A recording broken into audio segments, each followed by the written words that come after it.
प्रणम्य गुरुपादाभिजं श्री चैतन्य महाप्रभु श्री राधा वल्लभं कृष्णं भागवतं उपास्महे।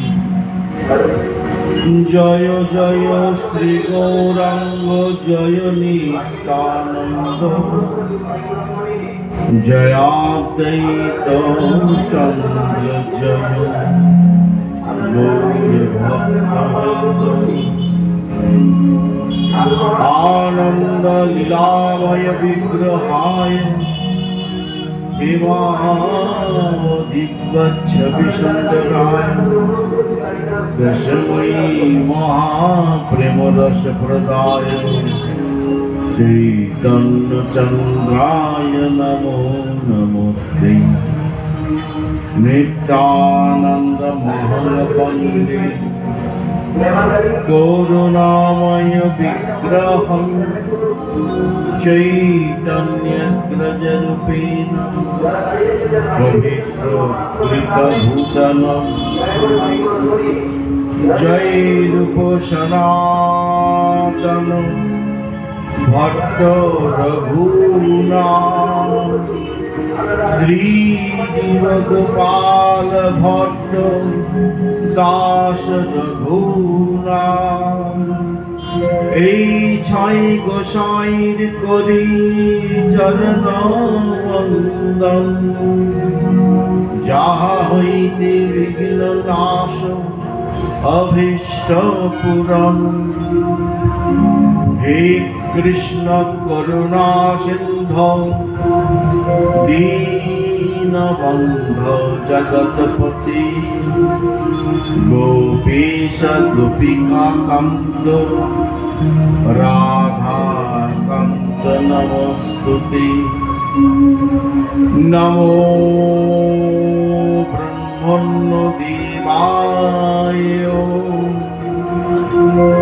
গো ব্রহ্মণহিতায় চ জগদ্ধিতায় কৃষ্ণায় গোবিন্দায় নমো নমো। নারায়ণং নমস্কৃত্য নরং চৈব নরোত্তমং দেবীং সরস্বতীং ব্যাসং ততো জয়মুদীরয়ে। হরে কৃষ্ণ কৃষ্ণ কৃষ্ণ হরে হরে হরে রাম রাম রাম হরে হরে। শ্রী গৌরাঙ্গ নিত্যানন্দ শ্রী অদ্বৈত চন্দ্র গদাধর শ্রীবাসাদি সর্বশ্রোতা বৈষ্ণবের করি নমস্কার। সবে পদ ধূলিতে সীতায় গৌর সীতারাম প্রেমানন্দে হরি হরি। যারা দূরে রয়েছেন আপনারা সামনের দিকে এগিয়ে বসুন, তাতে আনন্দ বেশি হবে। জয় নিতাই জয় গুরু।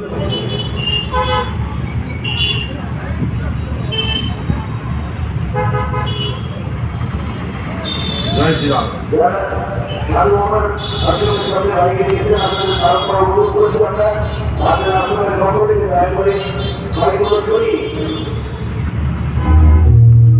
অপার করুণাময়ী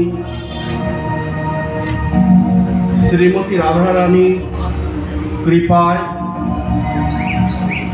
পরম প্রেম পুরুষোত্তম গৌরাঙ্গ সুন্দরের কৃপায় বাগনান আশ্রমে আজ হরিকথার দ্বিতীয় দিন। হরিকথা, হরিনাম, হরিদর্শন এই তিনটে যার জীবনে মূল দর্শন হবে, মূল লক্ষ্য হবে,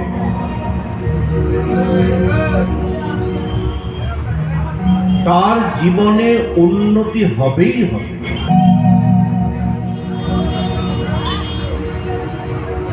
হরিকথা শ্রবণ সম্বন্ধে বললেন, শ্রবণ মনের জুড়ায় ব্যথা, সংসার ভয় নাশনম, চৌদিকের অমঙ্গল সব যায় ধায়। হে হরিকথার এমনই ক্ষমতা,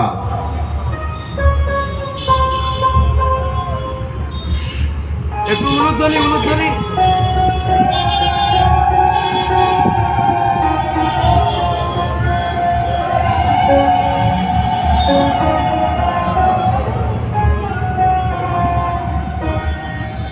হরিকথা যতদূর পর্যন্ত যাবে, যে শুনবে তার মঙ্গল হবেই হবে। বুঝতে না পারলেও শ্রবণ করা ছিল না, শুনিলেই হয় হিত উপকার। হরিনাম মহাপ্রভু বললেন, এই হরিনামের বিরাট ক্ষমতা। প্রতিদিন যদি কেউ হরিনাম করতে পারে, তার কৃষ্ণ নাম। সমস্ত বিপদ আপদ দুঃখ কষ্ট থেকে যিনি আমাদেরকে তারণ করবেন, তার নাম কৃষ্ণ নাম। এর কোনো নিয়ম নাই, সব সময় করা যায়। খাইতে শুইতে যথা তথা নাম লয়, দেশ কাল নিয়ম নাই, সর্বসিদ্ধি হয়। ব্ল্যাঙ্ক চেক হবেই হবে। তাই এই হরিনাম যখনই সুযোগ পাবে তখনই করবে। অনেকে বলে, বাবা আমার তো এখনো দীক্ষা হয় নাই, তাহলে কি আমি হরিনাম করতে পারবো?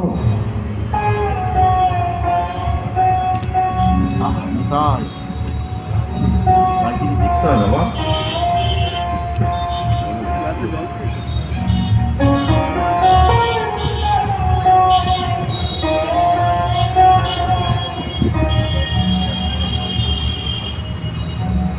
হরিনামের এমন ক্ষমতা,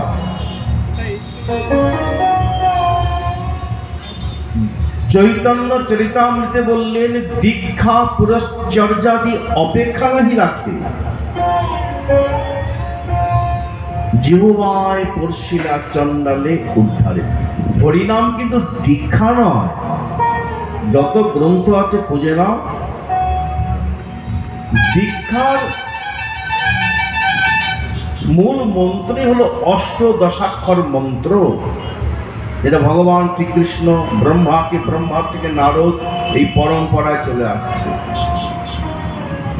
আর চৈতন্য মহাপ্রভু নিয়েছিলেন দশাক্ষর, ওই অষ্টদশাক্ষর থেকেই দশাক্ষর। স্বরাক্ষর গোপাল মন্ত্র আছে, ইত্যাদি ইত্যাদি। মূল হচ্ছে অষ্টদশাক্ষর। এই অষ্টদশাক্ষরটাই হচ্ছে দীক্ষা। আর হরিনামের কোনো ব্যাপার নাই, অপবিত্র পবিত্র বা যে যে অবস্থায় আছো, হরিনাম প্রাণ ভরে করতে পারো। তাহলে হরি কথা হরি নামের মহিমা বুঝলাম। হরি দর্শন, ভগবানের দর্শন। হরি মানে ভগবান। আর কিছু পারো বা না পারো, হরি দর্শন করলে তোমার মনে হবে একটু প্রণাম করি, মনে হবে কিনা বলো? হ্যাঁ, কার না মনে হয় যে ভগবানকে কোনো দেবী দেবতাকে দর্শন করলে প্রণাম না করি? এটা আপনা আপনি হয়ে যাবে।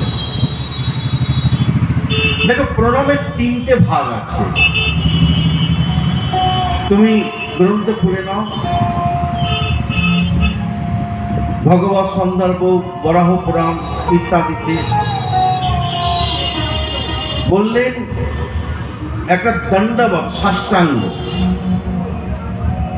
যেটা আমি পড়েছি সেটা হচ্ছে যে শুধু লজ্জাস্থান থেকে আবৃত করে গায়ে কিছু পোশাক থাকবে না, লম্বা হয়ে প্রণাম করে। এটা মায়েদের না করলেও হবে, মায়েদের দরকার নেই সাষ্টাঙ্গ প্রণাম, যেটা আমি জেনে এসেছি। এবার তোমরা যেটা জানো সেটা করো, আমার কোনো আপত্তি নেই, যার যার পরম্পরা সে করো। তাহলে সাষ্টাঙ্গ হলো মানে দণ্ডবৎ। এমন একটা পরিস্থিতি যেখানে হয়তো দণ্ডবৎ প্রণাম করতে পারছো না, তাহলে কি করবে বলো? তাহলে পাঞ্চাঙ্গ প্রণাম। দুটো হাঁটু মাটিতে ঠেকিয়ে,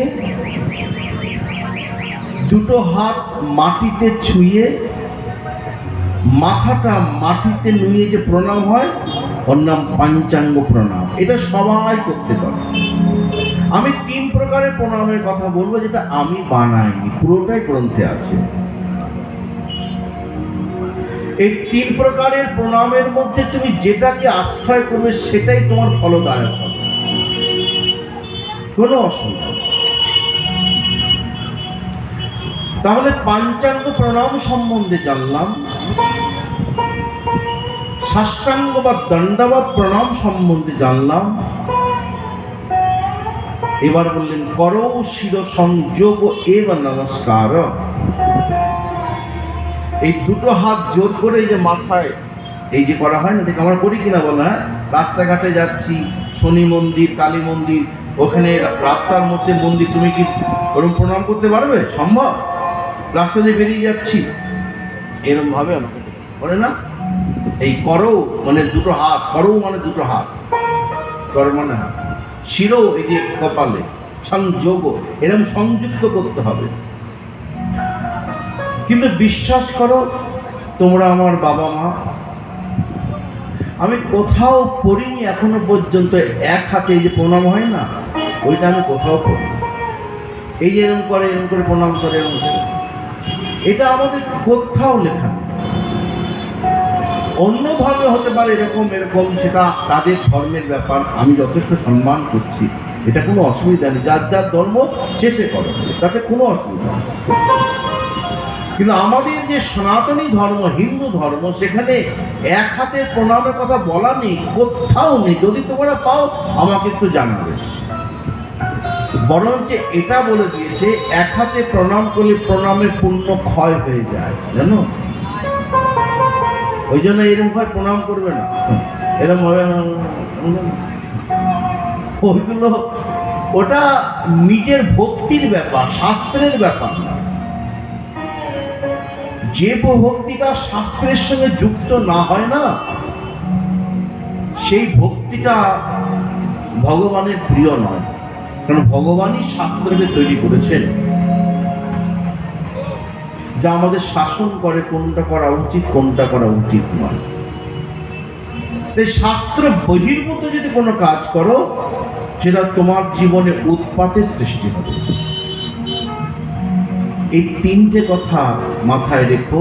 সাষ্টাঙ্গ, না পারলে পাঞ্চাঙ্গ, না হলে হাত জোড়, এটা আসছে।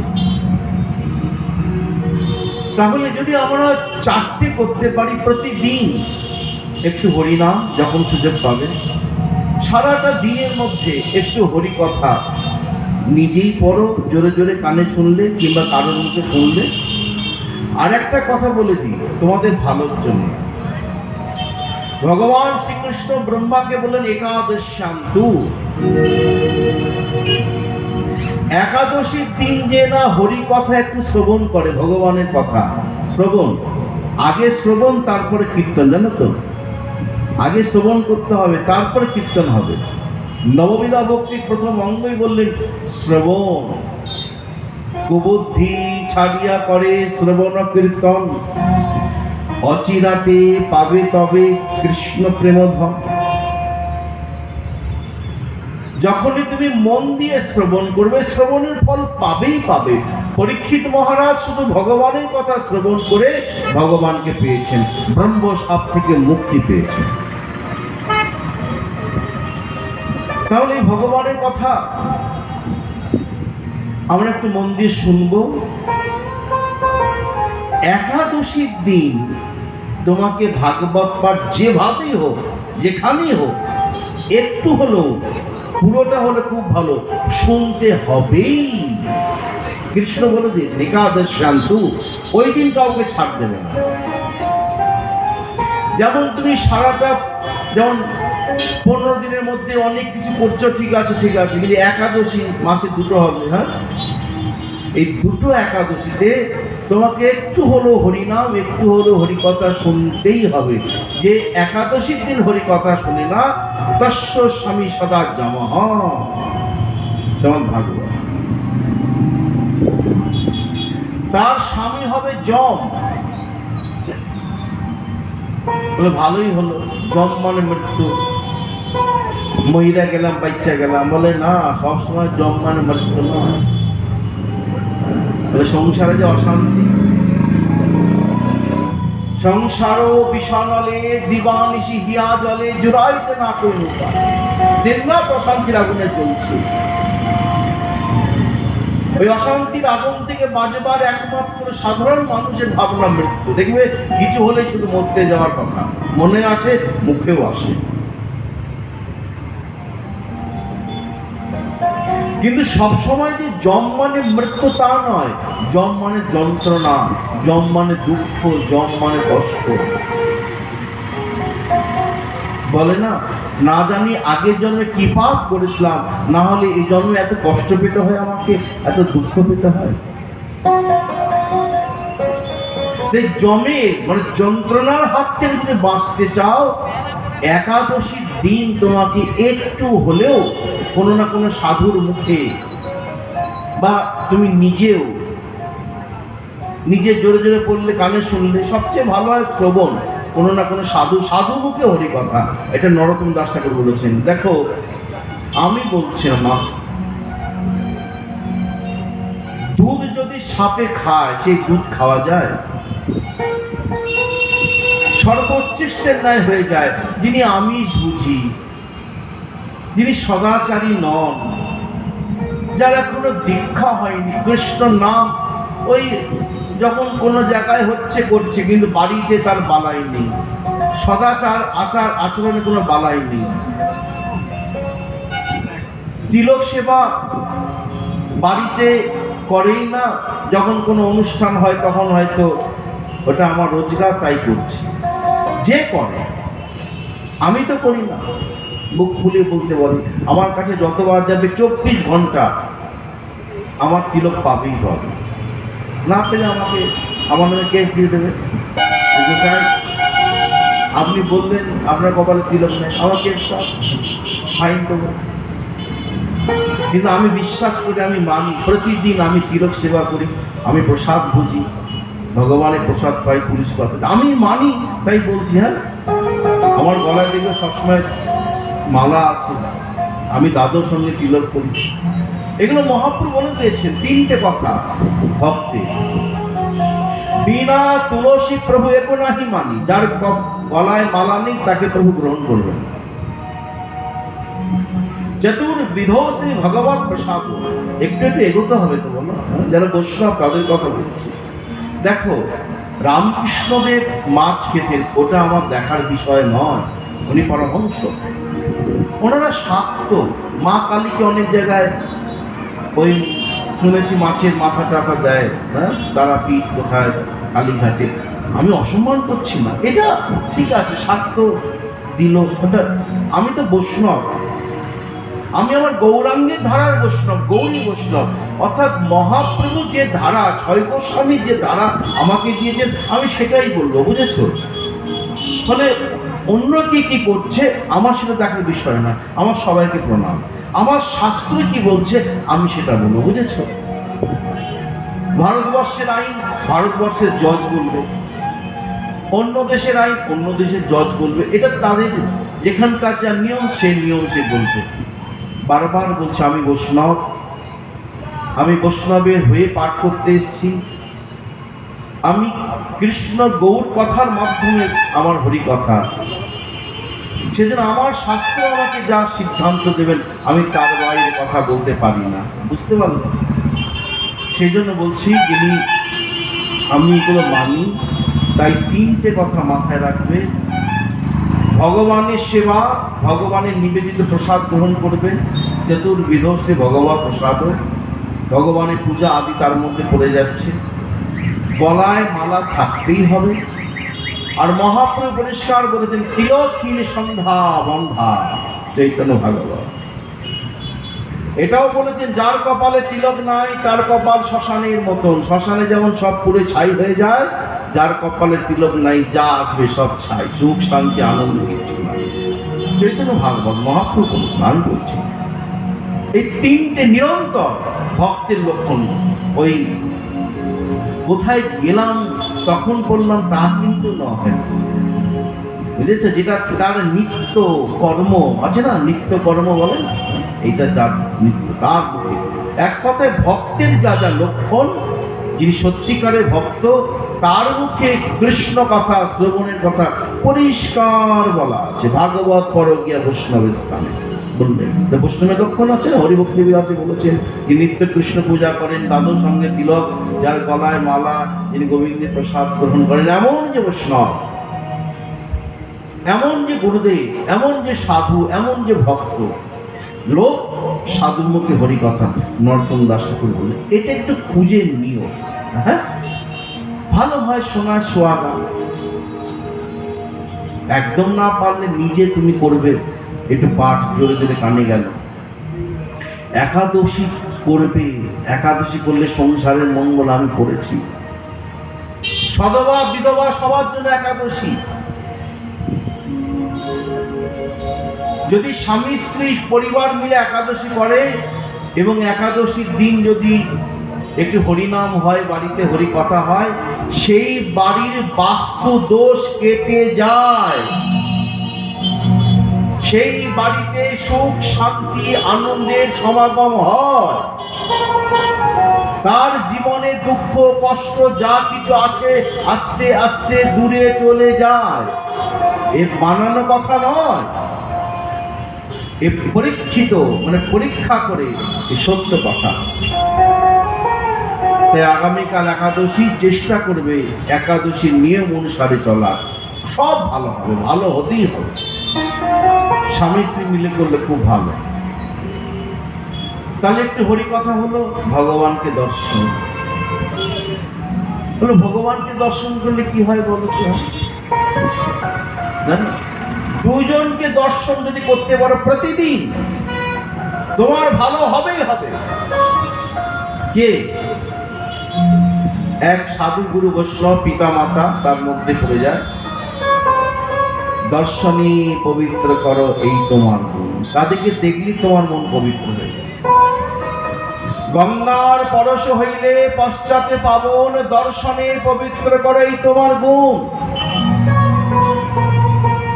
আর তুলসী গাছে একটু জল দেবে, তুলসী গাছে একটু প্রণাম করবে। যে তোমার স্মরণ হয় তার বাঞ্ছা পূরণ হয়, জানো, তার সকল ইচ্ছা পূরণ হয়ে যায় যদি প্রতিদিন ছেলেমেয়েরা তুলসী গাছে জল দিয়ে প্রণাম করে। মন্ত্র জানতে পারলে ভালো, নাহলে হরিনাম করতে করতে প্রণাম করবে, হরিনাম করতে করতে প্রদক্ষিণ করবে। তাদের পড়াশোনা ভালো হবেই হবে। একটু দাঁড়াবে, এই তুলসীর ঘান নাকে যাবে, তার বুদ্ধি খুলে যাবে। প্রতিদিন যে তোমার স্মরণ লয় তার বাঞ্ছা পূরণ হয়, তার সকল বাঞ্ছা পূরণ হবে। যে গৃহী হবে, সংসারী, তার বাঞ্ছা পূরণ হবে। যে ছেলে মেয়ে পড়াশোনা করছে তার হবে। যে কর্মস্থলে যাচ্ছে তার কর্মস্থল ঠিক হবে। সব কিছুকে ঠিক করবে এই তুলসী মহারানী। চারটিখানি ব্যাপার নয়। হ্যাঁ, ওই জন্য হিন্দুদের প্রতি ঘরে ঘরে তুলসী গাছ থাকে। বিজ্ঞান ভিত্তিক বিরাট উপকার তোমরা জানো। বহু রোগ সারায় তুলসী গাছ, তুলসী পাতা। তুলসী গাছের প্রতিটি শিখর থেকে সব উপকারী, বিজ্ঞান ভিত্তিক। আর পারমার্থিক জগতে তুলসী ছাড়া ভগবান কোনো কিছু করতে পারে না, তাই না? ভগবানের চরণের তুলসী, গুরুদেবের মস্তকে তুলসী, নারায়ণের ওই দেখবে যে থাকে না শিলা, নারায়ণ শিলা, নিচে উপরে তুলসী। যত ভগবানের ভোগ নিবেদন হয়, তাই না, তুলসী। যত তুলসী পাতা খাবে তত তোমার ভিতর থেকে রোগ থেকে মুক্ত করে দেবে। এগুলো রাত্রিবেলা তুলসী পাতা ভিজিয়ে রাখে এক গ্লাস জলে। আমি দেখতাম নবদ্বীপে, হ্যাঁ, ওই জমির জায়গায় রেজিস্ট্রি হয় না, তার যে জিনিস একদম বস যাকে বলা হয়, হ্যাঁ, সব অফিসার আর কি, রেজিস্ট্রি অফিসার যাকে বলা হয়, প্রতিদিন উনি সকালে হাঁটতে বেরোতেন, আমি দেখতাম। আর হাঁটতে হাঁটতে আমাদের মন্দির ওই নবদ্বীপে মণিপুর ঘাট রোডে প্রভুপাদ তিনকুটি গোস্বামী আসলো, ওইখানে উনি প্রতিদিন আসতেন। প্রতিদিন এসে ওই তুলসী পাতা সুন্দরভাবে চয়ন করতেন, প্রণাম করে। আমি কি করেন আপনি? দেখো এরা খবর বলে, আমি রাত্রিবেলায় এক গ্লাস জলের মধ্যে তুলসী পাতা ভালো করে ধুয়ে রেখে দিই, আর সেই জলটা আমি খাই। বলে আমি আজও পর্যন্ত নীরব। এখন মানা না মানে ব্যক্তিগত ব্যাপার, উনি বলেছেন আমি তাই বলছি, বুঝলে? তুলসী ভিজানো জল সারা, সেই জলটা জলের মধ্যে গ্লাসের মধ্যে, তামার গ্লাস হলে ভালো হয়, হ্যাঁ, তার মধ্যে তুলসী পাতা দিলে দিয়ে সকালবেলা যে জলটা খাও, দেখবে তোমার লিভার থেকে আরম্ভ করে সব কত উন্নত। আর যারা ডাক্তাররা জানে জিজ্ঞেস করে দেখো। আর আমি জেনে শুনে চেষ্টা করি সব কিছু বলার। আর মা গঙ্গা, যারা নবদ্বীপে গঙ্গায় স্নান করে, যা আমি শুনেছি একজনকে, তিনি বলতেন প্রতিদিন তিনি গঙ্গায় স্নান করতেন, তাকে কোনো রোগ স্পর্শ করে। ভয়ানক রোগ সেটা আলাদা কথা, তাই না? কিন্তু এই আমার একটুতে কাবু হয়ে যায়, একটুতে একদম হাঁচি, ঠান্ডা, জ্বর, এসব এগুলো বিরাট উপকারী, বিরাট উপকারী। ভগবানের এগুলো বলতে গেলে না রাত পার হয়ে যাবে। হ্যাঁ, ভগবানের চরণে কি লাভ জানো? এগুলো বোঝেই না। অকাল মৃত্যু হারিণী সর্ব ব্যাধি বিনাশিনী বিশ্বর পাদদকং কৃত্বা শিরসমা ধারয়ন। আমি নিজে চোখে দেখেছি মা, তোমাদের ভালোর জন্য বলছি। আমাদের মন্দিরে একজন, আমরা তাকে ছোট পিসি বলতাম, মানে আমার ঠাকুরদাদা প্রভুর কাছে তিনি, যেটা সত্য সেটা বলি, হ্যাঁ, মন্ত্র নিয়েছিলেন। তো তিনি, তার সন্তান আদি ছিল না, আমাদের মন্দিরে তিনি ছিলেন 80-90 বছরের উপর বয়স। তা আমাদেরকে এক প্রকার ওই ছোট প্রভাব পিসি আর বড় প্রভাব পিসি মানুষ করেছিলেন। ওরা এরকম নেই, ওনারা থাকতেন। কি নিষ্ঠা ভগবানের প্রতি জানো? পিঠের মধ্যে কার্বঙ্কল হয়েছে এত বড়, হ্যাঁ, বড় বড় ডাক্তাররা বলেছে এই ওষুধ খায়, খেলো না। প্রতিদিন ওই ভগবানের যে চরণামৃত হয়, তুলসী পাতা থাকে, সেই চরণামৃত তুলসী পাতা পিঠের মধ্যে লাগিয়ে রাখতো। হ্যাঁ, অ্যান্টিসেপটিক, ডাক্তারের পরে বলতে অ্যান্টিসেপটিক। এটা তুলসী পাতা চরণামৃত দিয়ে একটু খেত, আর প্রভু তুমি রক্ষা করো। ওই তুলসী পাতার চরণামৃত দিয়ে দিয়ে অত বড় একটা ফোঁড়াটাকে সারিয়ে ফেললো।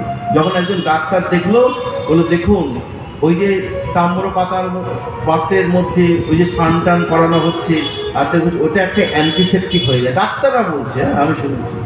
তার মধ্যে যখন তুলসী পাতা থাকছে, তার গুণ, এইসব নিয়েই ওনার ওই ফোঁড়াটা সেরে গেছে, বুঝলেন? এই ডাক্তাররা তখন যুক্তি দেখালো, আর উনি উইদাউট ওষুধ, মানে হ্যাঁ, কোনো ওষুধ ছাড়াই কি সুন্দর মুক্ত হয়ে গেল রোগ থেকে। এগুলো কাকে বোঝাবো? আমি তো নিজে চোখে দেখেছি, তাই বিশ্বাস করি। যে প্রতিদিন যে ভগবানের চরণামৃত পান করে, প্রণাম করে, অকাল মৃত্যু রোধ হয়ে যাবে। এই যে গাড়ির চাপা পড়া, ট্রেন অ্যাক্সিডেন্ট হওয়া, বিভিন্ন বিপদ, এগুলো আর খেতে খেতে হয়ে যাবে। দেখবে তুমি রাস্তাতে যাচ্ছ, আনবো না, কে যেন তোমাকে টেনে দিল, হ্যাঁ, যেও নেই, কে যেন টানলো, মানে তুমি এমনভাবে সরে গেলে, বা বাসটা এমন তোমার গা ঘেসে বেরিয়ে যাবে, জানো? বিশ্বাস তো করো না, সত্যি কথা, জোর দিয়ে বলছি আমি, সত্য কথা। তোমার গা ঘেসে ড্রাইভারও বুঝতে পারছে না যে কিভাবে বেরিয়ে গেল। আর এমন হয় যে তোমাদের ভালোর জন্য এত খুলে কথা বলছি, অনেক সময় মনে হয় কে যেন আমাকে ধাক্কা দিয়ে ঘুরিয়ে দিল, কে যেন মনে হয় আমি, মানে এইরকম অলৌকিক ঘটনা ঘটে যাবে, ভাবতে পারো।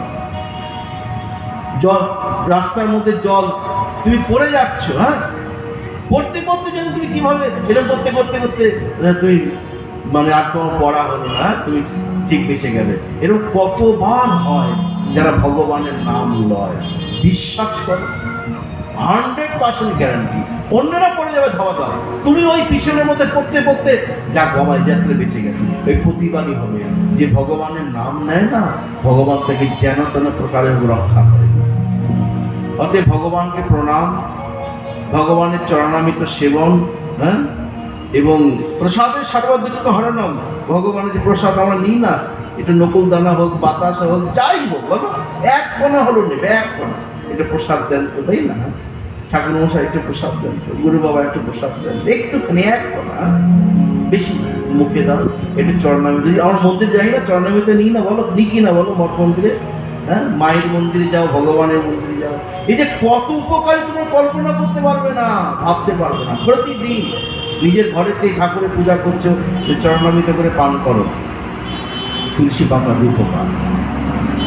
এইভাবেই ভগবানের সেবা পূজা অর্চনের মধ্যে থাকো, সংসার সামলাও, দেখবে তোমার সংসারটা সুখের হবে। আমরা কেন দুঃখী জানো?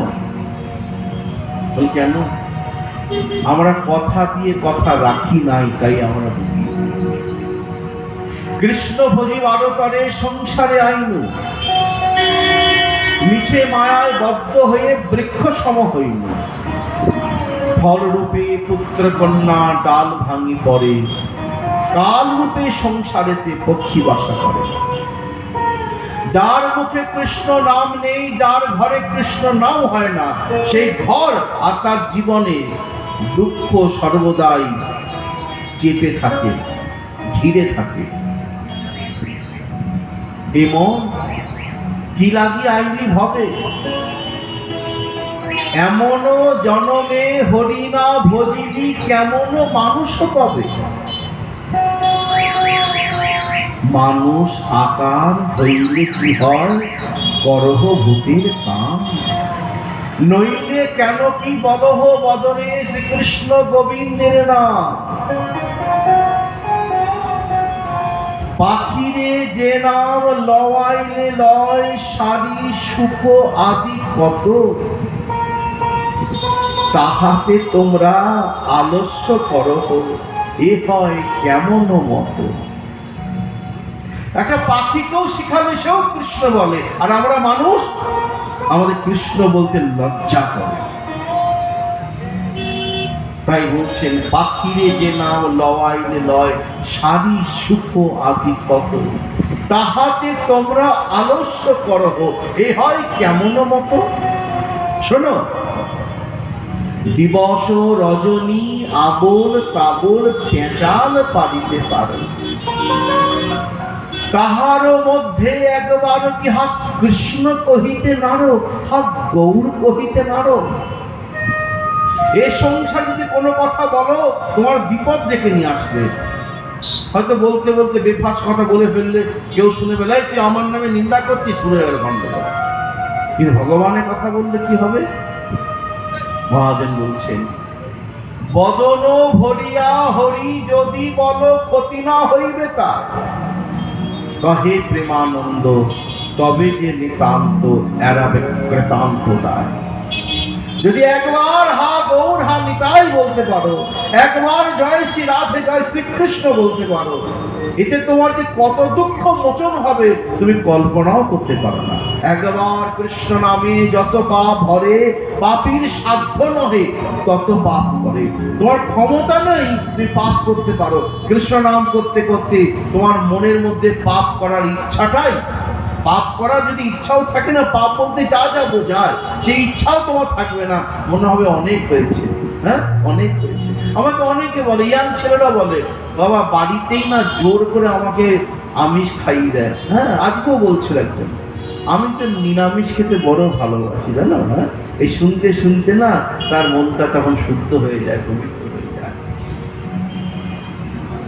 দিন গেল মিছে কাজে, রাত্রি গেল নিদ্রে, না ভজিল রাধা কৃষ্ণের চরণার বিন্দে। ওগো জি, ভগবান তো আবির্ভূত হয়েছেন আমাদের কল্যাণের জন্য জানো। যখন মনে বড় দুঃখ হয়, কষ্ট হয়, ভগবানের তো শোভে না, কর্ম কর, তার কর্ম হরিত সঞ্চার সাপ বিদ্যা তার মধ্যে যায়। ভগবানকে মনটা দাও। অর্জুনকে কর্ম করতে হয়েছিল, যুদ্ধ কিন্তু কৃষ্ণ করেনি, করেছিল যুদ্ধ করেছিল অর্জুন, কিন্তু সঙ্গে ছিল কৃষ্ণ। ওদিকে দেখো দুর্যোধনের সঙ্গে বড় বড় মহারথী, আর অর্জুনরা পঞ্চ পাণ্ডব অল্প কয়েকজন সৈনিক। আর কৃষ্ণ সঙ্গে থাকায় যুদ্ধে জয়ী হলেন কে? পঞ্চ পাণ্ডব। তেমনি ভাবে তুমি যদি ভগবানকে সঙ্গে নিয়ে চলো, তুমি সকল যুদ্ধে জয়ী হবে, তোমার সর্বত্র সুনাম হবে। তোমার জীবনে আয় উন্নতি হবে, তোমার সংসার সুখের হবে যেদিন তুমি গোবিন্দের হবে আর তোমার বাড়িটা গোবিন্দের হবে। বলো না, গোবিন্দের বাড়ি, আমি তো গোবিন্দের। এটা যখন মনে প্রাণে মেনে নেবে না, তুমি চিন্তা করো না, তুমি সুখী হবেই হবে, তোমার দ্বারা সুখ আসবেই আসবে। মনে ভরসা রাখ। আমি তো বহুবার দেখেছি অনেক কিছু পরিকল্পনা করি যা ভাবে উল্টো হয়ে গেছে। হ্যাঁ, আবার ভাবে যা হবে হবে, প্রভু তুমি তো আছো, তুমি ঠিক করে দেবে। হ্যাঁ, আমি কি জানি, আমি কতটুকুনি জানি। অনেক বড় বড় কাজ প্রভুর নাম নিয়ে নেমে পড়ো অন্তর থেকে।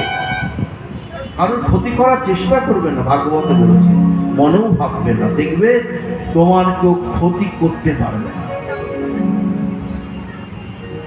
তুমি কারোর ক্ষতি চিন্তা করবে না, তোমার কেউ ক্ষতি করবে না, কারণ ভগবান তোমাকে রক্ষা করবেন।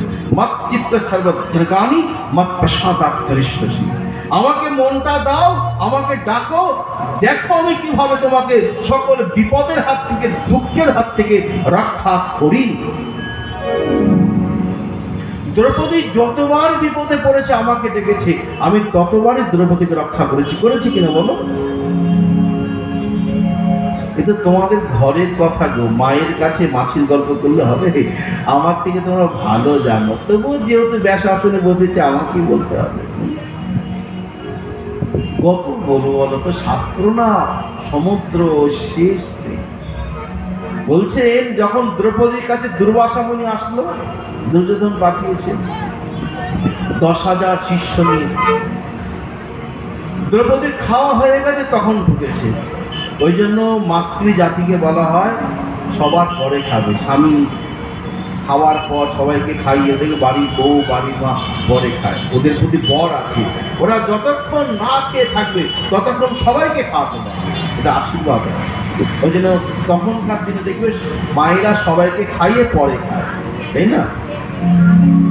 এখানে বলছেন যেই মাত্র দুর্বাসা মুনি এসেছেন, স্নান করতে গেছেন, দ্রৌপদী বিপদে পড়েছেন, কৃষ্ণের শরণাপন্ন হয়েছেন। ভগবান কৃষ্ণ বললেন, দ্রৌপদী তোমার চিন্তা নাই, দেখো তো হাঁড়িতে কি আছে। ওই জন্য না হাঁড়ি কখনো খালি রাখবেন না, একটু খালি রাখবেন না, একটু হলো কিছু রাখবে। হ্যাঁ, কিছু হলো, একটা অন্যের দানা হোক, একটা শাক দানা হোক রাখবে, খালি হাঁড়ি রাখতে নেই। যখন যে যাতে তুমি চাল রাখছো, চাল সব ফাঁকা করবে না, একটু হলো চাল রেখে দেবে, বুঝেছো? এগুলো নিয়ম, এগুলো তোমাদের জানা আছে, আমি জানি।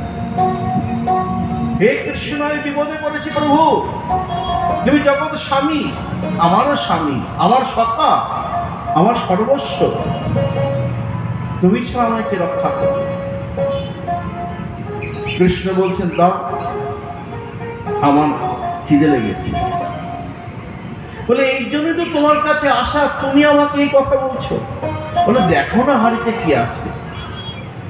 মায়েদের হাত তো কোনোটাই খালি থাকে না, দেখো। দ্রৌপদী হাড়িতে হাত দিয়ে দেখছেন একটা চালের দানা, মানে অন্নের দানা, যাকে তোমরা ভাত বলো, আমরা বলি অন্ন, আর একটুখানি শাক। কৃষ্ণ বলছেন তাই দাও। কৃষ্ণ নিয়ে মুখে দিলেন, উদরে গেল, ঢেকুর তুললেন, ব্যাস। ওই দুর্বাসা আদি 10,000 যে শিষ্য দুর্বাসার, সবাই একসঙ্গে ঢেকুর তুলল। কৃষ্ণ বললেন, যাও, আর ভয় নাই, বিপদ কেটে গেছে। রক্ষা করলো কিনা? দ্রৌপদীকে ওই ভর রাজসভায় যখন দুঃশাসন বস্ত্রহরণ করছে, দ্রৌপদী দেখছেন পিতামহ ভীষ্ম, দ্রোণাচার্য, কৃপাচার্য সব বসে রয়েছে, পঞ্চস্বামী বসে রয়েছে। তারা নিরুপায়, কিচ্ছু করার ক্ষমতা। কিন্তু যখন দেখবে সবাই হাল ছেড়ে দেয়, দেয়ালে পিঠ থেকে যায়, কিচ্ছু করার নেই, তখন ভগবানকে স্মরণ করো, দেখবে যেভাবেই হোক তুমি বিপদ মুক্ত হবেই হবে। কিভাবে যে তুমি বিপদ মুক্ত হয়ে যাচ্ছ, কিভাবে যে অসময় তুমি উদ্ধার হয়ে গেলে, কল্পনা করতে পারবে না। ওই সময় কেউ তোমাকে বাঁচাতে আসবে না, কেউ তোমাকে, তাদের ইচ্ছা থাকলেও হয়তো উপায় থাকবে না, কিন্তু ওই সময় একজনই তোমাকে রক্ষা করবেন, ভগবান। ডাক্তারও বলে ভগবানের শরণাপন্ন হও, জ্যোতিষী বলে ভগবানের শরণাপন্ন হও। তুমি যার কাছে যাবে, আমরা তো আছি, তবু ভগবানকে ডাকো, বলে কি না? হ্যাঁ, অপারেশন থিয়েটারে রোগী, ডাক্তার বলে ভগবানকে ডাকো, যার যার ভগবানকে সে ডাকো। কেন বলে? ওই অসময়ে একমাত্র একজনই পারেন তোমাকে রক্ষা করতে, ভগবান। দ্রৌপদী ভগবানকে ডাকছেন, এসো না, হে কৃষ্ণ রক্ষা করো, দেখো তোমার সখীর বস্ত্র হরণ হচ্ছে, আর যদি আমার বস্ত্র হরণ হয়ে যায় আর কি কেউ তোমাকে ডাকবে? তুমি আমার সখা, যদি সখীকেই সখা রক্ষা করতে না পারে তাহলে অন্যের রক্ষা কি করে হবে? এসো না, আমাকে রক্ষা করো। তখনও কৃষ্ণ আসছেন না, জিজ্ঞাসা করছেন কৃষ্ণকে, প্রভু এত ডাকছে দ্রৌপদী, তুমি যাচ্ছ না কেন? বলে দ্রৌপদীর এখনো সম্পূর্ণ আমার প্রতি বিশ্বাস আসেনি। দেখো, এক হাতে কাপড় ধরে এক হাতে আমাকে ডাকছে, তাই না? স্যারেন্ডার হয়ে যেতে হবে, আত্মসমর্পণ। দীক্ষাকালে শিষ্য করে আত্মসমর্পণ, সেই কালে কৃষ্ণ তারে করে আত্মসমর্পণ, একদম আত্মসমর্পণ। যা হবে হবে প্রভু, তোমার নাম নিয়েছে, যা হবে হবে। দ্রৌপদী যখন দেখছেন আর কোনো উপায় নেই, দুঃশাসন বস্ত্র হরণ করে নেবে, তখন দ্রৌপদী সব কিছু ভুলে গিয়ে দুহাত তুলে, হে কৃষ্ণ রক্ষা করো, হে কৃষ্ণ রক্ষা করো। সঙ্গে সঙ্গে ভগবান আমরা দেখলাম দ্রৌপদীকে বস্ত্র দিয়ে রক্ষা করেছিল কিনা বলো? কেন কোনো রক্ষা করবেন না? এই জন্যই তো ভগবানের বারে বারে আসা। কেন? ইয়াদা ইয়াদা হি ধর্মস্য গ্লানির ভবতি ভারত অভ্যুত্থানম অধর্মস্য তদাত্মানম সৃজাম্যহম পরিত্রাণায় সাধুনাম বিনাশায় চ দুষ্কৃতম ধর্ম সংস্থাপনার্থায় সম্ভবামি যুগে যুগে। সাধুরে করিতে ত্রাণ, পাপ নাশিবারে, ধর্মের করিতে স্থিতি আমি আসি বারে বারে। বারে বারে এসেছেন, যখনই প্রভুর প্রয়োজন হয়েছে ছুটে এসেছেন। সমুদ্র মন্থন লীলা পূর্ব অবতার, প্রহ্লাদ রক্ষা নৃসিংহ অবতার। হ্যাঁ, প্রভু কত না রূপে এসেছেন বলতো? যখনই তাকে দরকার পড়েছে তখনই তিনি ছুটে এসেছেন। তেমনই ভাবে প্রভু আবির্ভাব হলো শ্রীকৃষ্ণ রূপে। পরীক্ষিত উত্তরার গর্ভে অশ্বত্থামা ব্রহ্মাস্ত্র নিক্ষেপ করেছে, কারোর ক্ষমতা নেই বাঁচাতে পারে, কারোর ক্ষমতা নেই। ভগবান কৃষ্ণ উত্তরার গর্ভের মধ্যে প্রবেশ করে পরীক্ষিত মহারাজকে রক্ষা করেছেন কিনা বলো তোমরা? এইভাবে তোমাদেরকেও তিনি রক্ষা করবেন। ভগবান বলছেন, যে আমাকে আশ্রয় করে, যে আমাকে ডাকে। গজরাজ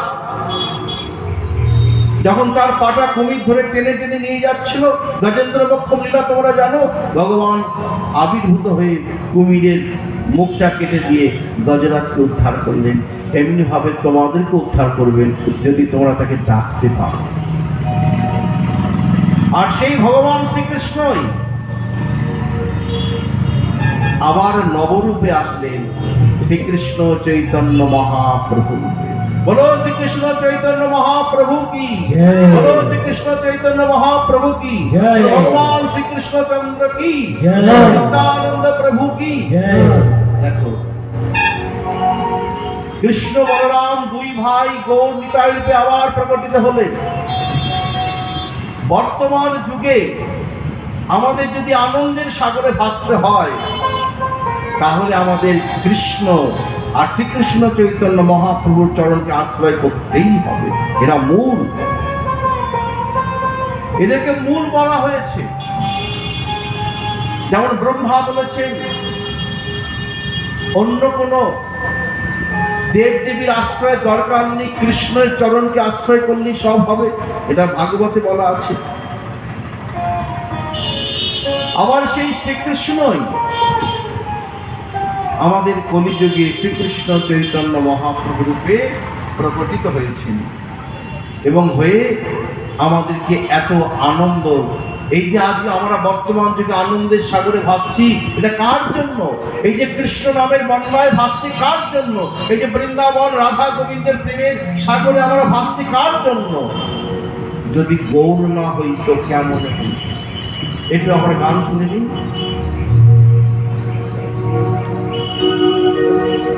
যদি গৌর না হইতো কেমন হইতো, কেমনে ধরি নাম গে। যদি গৌর না হইতো কেমন হইতো, কেমনে ধরি নাম গে।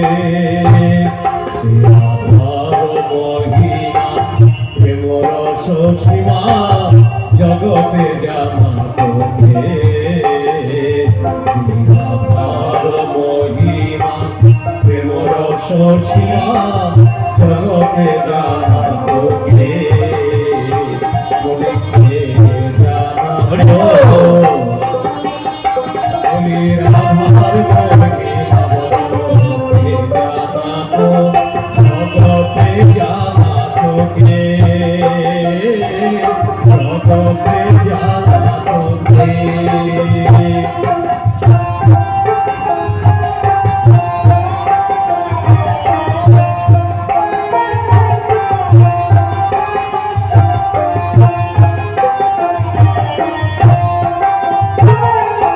মধুর বৃন্দা বিপিন মাধুরী, মধুর বৃন্দা বিপিন মাধুরী, প্রবেশ চাতুরী বরজ যুবতী ভাবের ভপতি, বরজ যুবতী ভাবের ভপতি, সপতি হই সপতি হই যদি গৌর না হইত কেমন হইত, কেমন ধরি নাম রে। জয় শ্রী গৌরাঙ্গ মহাপ্রভু।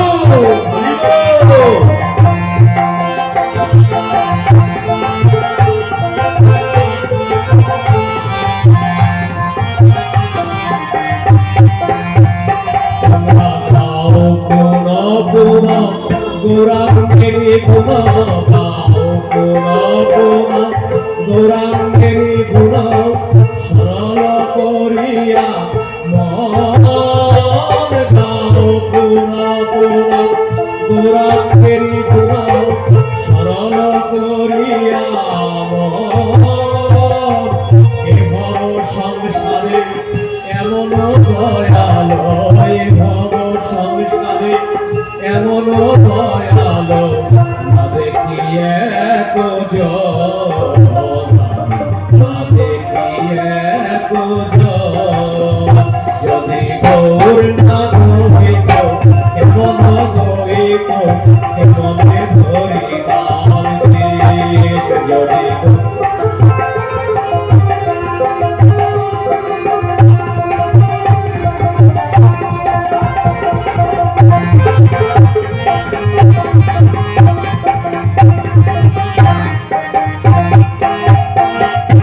গৌরাঙ্গ বলিয়া নাগের গলিয়া, গৌরাঙ্গ বলিয়া নাগের গলিয়া, কেমনে ধরিব রে। বাসু ঘোষের হিয়া পাশানো দিয়া, বাসু ঘোষের হিয়া পাশানো দিয়া, কেমনে করিয়াছে কেমনে করিয়াছে। যদি গৌর না হইত কেমন হইত, কেমনে ধরি নাম রে।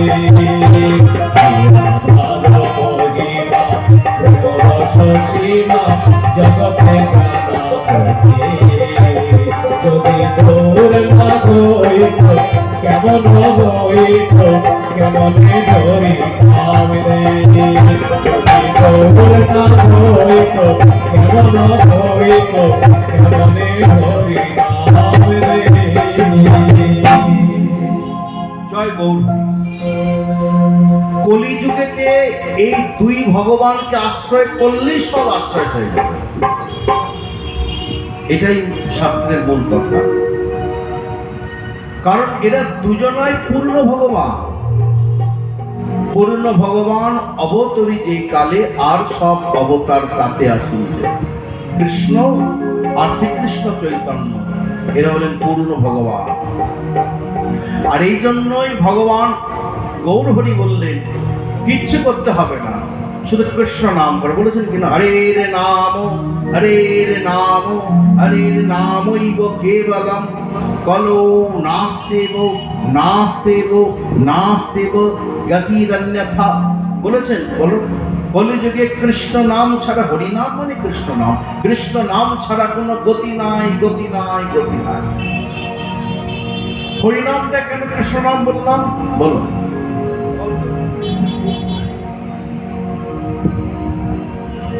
হরি শব্দের অনেক অর্থ। হরি বলতে বিষ্ণু বোঝায়, হরি বলতে অনেক উচ্চস্তরের দেবতাকেও বোঝায়, অনেক কিছু বোঝায়, এটা বলা আছে। কিন্তু গোসাই বাদরণ টিকায় বললেন হরি বলতে যদি একমাত্র কৃষ্ণকে বোঝায়, আর সেই কৃষ্ণকে যদি কেউ আশ্রয় করে সেটাই হচ্ছে শুদ্ধ ভক্তি আশ্রয়। তাই মহাপ্রভু বললেন হরি শব্দের বহু অর্থ না মানি, আমি মানি না, আছে আমি মানি। তাহলে তুমি কি মানো? মহাপ্রভু বললেন হরি শব্দের বহু অর্থ না মানি, ব্রজেন্দ্র নন্দন শ্যাম সুন্দর এই মাত্র জানি। আমার কাছে হরি বলতে সেই বংশীধারী কৃষ্ণ, আমি আর কিছু জানি না। সেজন্য হরিনাম বলতে কৃষ্ণ না, তার কৃষ্ণ না। হর্ষে প্রভু কহেন শুনো স্বরূপ রাম রায়, নাম সংকীর্তন কলৌ পরম উপায়। কোন নাম? হরিনাম সংকীর্তন, কৃষ্ণ নাম। পৃথিবীতে আছে যত নগর আদি গ্রাম, সর্বত্র প্রচারিবে মোর নাম। মহাপ্রভু বললেন কারণ হরিনাম ছাড়া, কৃষ্ণ নাম ছাড়া কলিযুগের মানুষের আর কোনো উদ্ধারের পথ নেই। কেন? কৃষ্ণ মূল। আবার দেখো কি সুন্দর কথা, আমি দুটোর যে সমন্বয় এবং যেটা শাস্ত্রচিত সেটা বলছি। যখন মা বিষ্ণুপ্রিয়াকে সবাই বলছেন মাগো, মহাপ্রভু তো বলছেন বলো ভজ গোবিন্দ কহ গোবিন্দ লহ গোবিন্দের নাম রে, যে জন গোবিন্দ ভজ সে হয় আমার প্রাণ রে। মাগো, গৌরাঙ্গ মহাপ্রভু সবাইকে গোবিন্দ নাম করতে বলছে, তুমি কিছু বলো। মা বিষ্ণুপ্রিয়া বলছেন প্রভু যা বলেছেন ঠিকই বলেছেন। কলিযুগের যে মহা ঔষধ, সেই মহা ঔষধ কৃষ্ণ নাম। ভব রোগ ঔষধ ভাগবত, শ্রীমদ্ ভাগবতের বলুন ভব রোগের ঔষধ বলেন কৃষ্ণ নাম। অর্থাৎ এই সংসারী মানুষ, ভগবানের সংসার। তবে যদি আমাকে জিজ্ঞাসা করে তাহলে বলি শোনো, ভজ গৌরাঙ্গ কহ গৌরাঙ্গ লহ গৌরাঙ্গের নাম রে, যেজন গৌরাঙ্গ ভজে সে হয় আমার প্রাণ রে। দেখো মা বিষ্ণুপ্রিয়া সারা জীবন গৌরাঙ্গের পূজা করে গেলেন কিনা বলো? আর আমার গৌরহরি সারা জীবন কৃষ্ণ নামে প্রচার করে গেলেন, কৃষ্ণ পূজা করে গেলেন। আর মা বিষ্ণুপ্রিয়া গৌরাঙ্গ ধরণী সারা জীবন গৌরাঙ্গের পূজা করে গেলেন। কেউ প্রতিবাদ করেছিল? বলে না, মানে এটাই মূল তত্ত্ব। গৌরাঙ্গ মহাপ্রভু যেটা বলছেন সেটাও মূল তত্ত্ব, আর মা বিষ্ণুপ্রিয়া যেটা বলছেন সেটাই মূল তত্ত্ব। বলছেন কিনা বলো? তখন আমার নিতাই চাঁদ কি বললেন বলো? অক্রোধ পরমানন্দ নিত্যানন্দ রায়, অভিমান শূন্য নিতাই নগরে বেড়ায়। নিতাই যারে দেখে তারে কয় দন্তে তৃণ ধরি, আমারে কিনিয়া লহ বলো গৌর হরি। গৌর হরি বলার সঙ্গে সঙ্গে যে গৌরাঙ্গের নাম লয় তার হয় প্রেমোদয়। গৌরমণ্ডল ভূমি যে বাজানে চিন্তামণি, তার হয় ব্রজে ভূমিবাস। গৌর প্রেমরা সারণবে সে তরঙ্গে যে বা ডুবে, সে রাধা মাধব অন্তরঙ্গ। গৌরাঙ্গের সঙ্গীগণে নিত্য সিদ্ধ পরিমাণে সে যায় ব্রজেন্দ্র সিদ্ধ পাস। সকল যত যত বেশি করে গৌর কথা বলবে, তত তত বেশি করে তুমি রাধা গোবিন্দের চরণ যুগলের দিকে এগোতে হবে। সহজ। এই জন্য সিদ্ধ চৈতন্য দাস বাবা বললেন, এগুলো মূল কথা বলছি। যারে যার ভালো লাগে তারে বাসে চারা গো, আমার ভালো লাগে অগো নদের চাঁদ গোড়া গো। আমার ভজন হলো সারা, আমার সাধন হলো সারা, নদীর চাঁদের কান্তা আমি কান্ত আমার গোড়া। বুঝেছ? এই দুইজন বিশ্বাস করো, এই দুইজন যেমন পিঠে বাইরে থেকে কিছু বুঝবে না, পিঠে চিবলে বুঝবে তার মধ্যে নারকলের পুর দেওয়া আছে, তেমনি গৌর সুন্দরকে যে আশ্রয় করে তাকে আর কোথাও যাওয়ার দরকার হয় না। গৌরের মধ্যে সব সব সব তত্ত্ব রয়েছে। যদি গৌর না হইত কেমনে হইত, হ্যাঁ কেমনে ধরিতাম দে রাধার মহিমা প্রেম রস সীমা জগতে জানাই তো কি। তুমি বৃন্দাবনে যাচ্ছ, আগে গৌরকে ভালো করে জানো। গৌরকে না জানলে, গৌরকে না চিনলে এই রাধা গোবিন্দকে চেনাও যাবে না, আর বৃন্দাবন বাসও হবে না। গ্রন্থ খুলে ভালো করে দেখে নাও, এত সুন্দর কথা বলা আছে। ভগবান কৃষ্ণ যেমন পূর্ণ ভগবান, স্বয়ং ভগবান। সুত গোস্বামী বাদ বলেন, এতে চাংসকলা পুংস কৃষ্ণস্তু ভগবান স্বয়ং। বলেছেন কিনা? অনেক তো ভগবান আছে, ভগবান কম আছে জানেন? বেদব্যাসকে ভগবান বলা হয়েছে, নারদ মুনিকে ভগবান বলা হয়েছে, মহাদেবকে ভগবান বলা হয়েছে। কিন্তু স্বয়ং নিশ্চয় একমাত্র যদি স্বয়ং ভগবান কেউ থেকে থাকেন, তিনি হলেন ভগবান শ্রীকৃষ্ণ। বিশ্বাস করে গ্রন্থ করে দেখো, ভাগবতে স্বয়ং ভগবান শব্দটি কাউকে বলেন না, স্বয়ং। এই বেদব্যাস যখন আবার বৃন্দাবন দাস ঠাকুরকে প্রকটিত হলেন, চৈতন্য লীলার ব্যাস বৃন্দাবন দাস, তাহার চরণবন্দী মই তার দাস। যিনি শ্রীমদ ভাগবতকে প্রকাশ করলেন, তিনি চৈতন্য ভাগবতকে প্রকাশ করলেন। তখন তিনি বলছেন, শোনো, শ্রীকৃষ্ণ চৈতন্য প্রভু স্বয়ং ভগবান, তাহার চরণারবিন্দে অনন্ত কোটি প্রণাম। যেমন শ্রীকৃষ্ণ স্বয়ং ভগবান, তেমনি শ্রীকৃষ্ণ চৈতন্য মহাপ্রভু স্বয়ং ভগবান। এই দুজনা চরণকে যে আশ্রয় করে গো, তাকে কোথাও যেতে হয় না, তার সব পাওয়া হয়ে যায়, সব সব সব পাওয়া হয়ে যায়। কারণ নন্দের নন্দন যেই শচীসুত হইল, সেই বলরাম হইল নিতাই। সেই ব্রজেন্দ্র বিহারী ব্রজরাজ সুন্দর শ্রীকৃষ্ণই তো আমার গৌর সুন্দর। শুধু গায়ে রংটাকে পাল্টেছে আর ঢংটাকে পাল্টেছে, তাই না? আগে ছিলেন ত্রিভঙ্গ, বাঁকা, বাঁকা এখন হয়েছে সোজা। আগে ছিল কালো, এখন হয়েছে ফর্সা, তাই না? এসেছে ব্রজের বাঁকা, কালো সখা দেখবি আয় তোদের এই নদিয়া।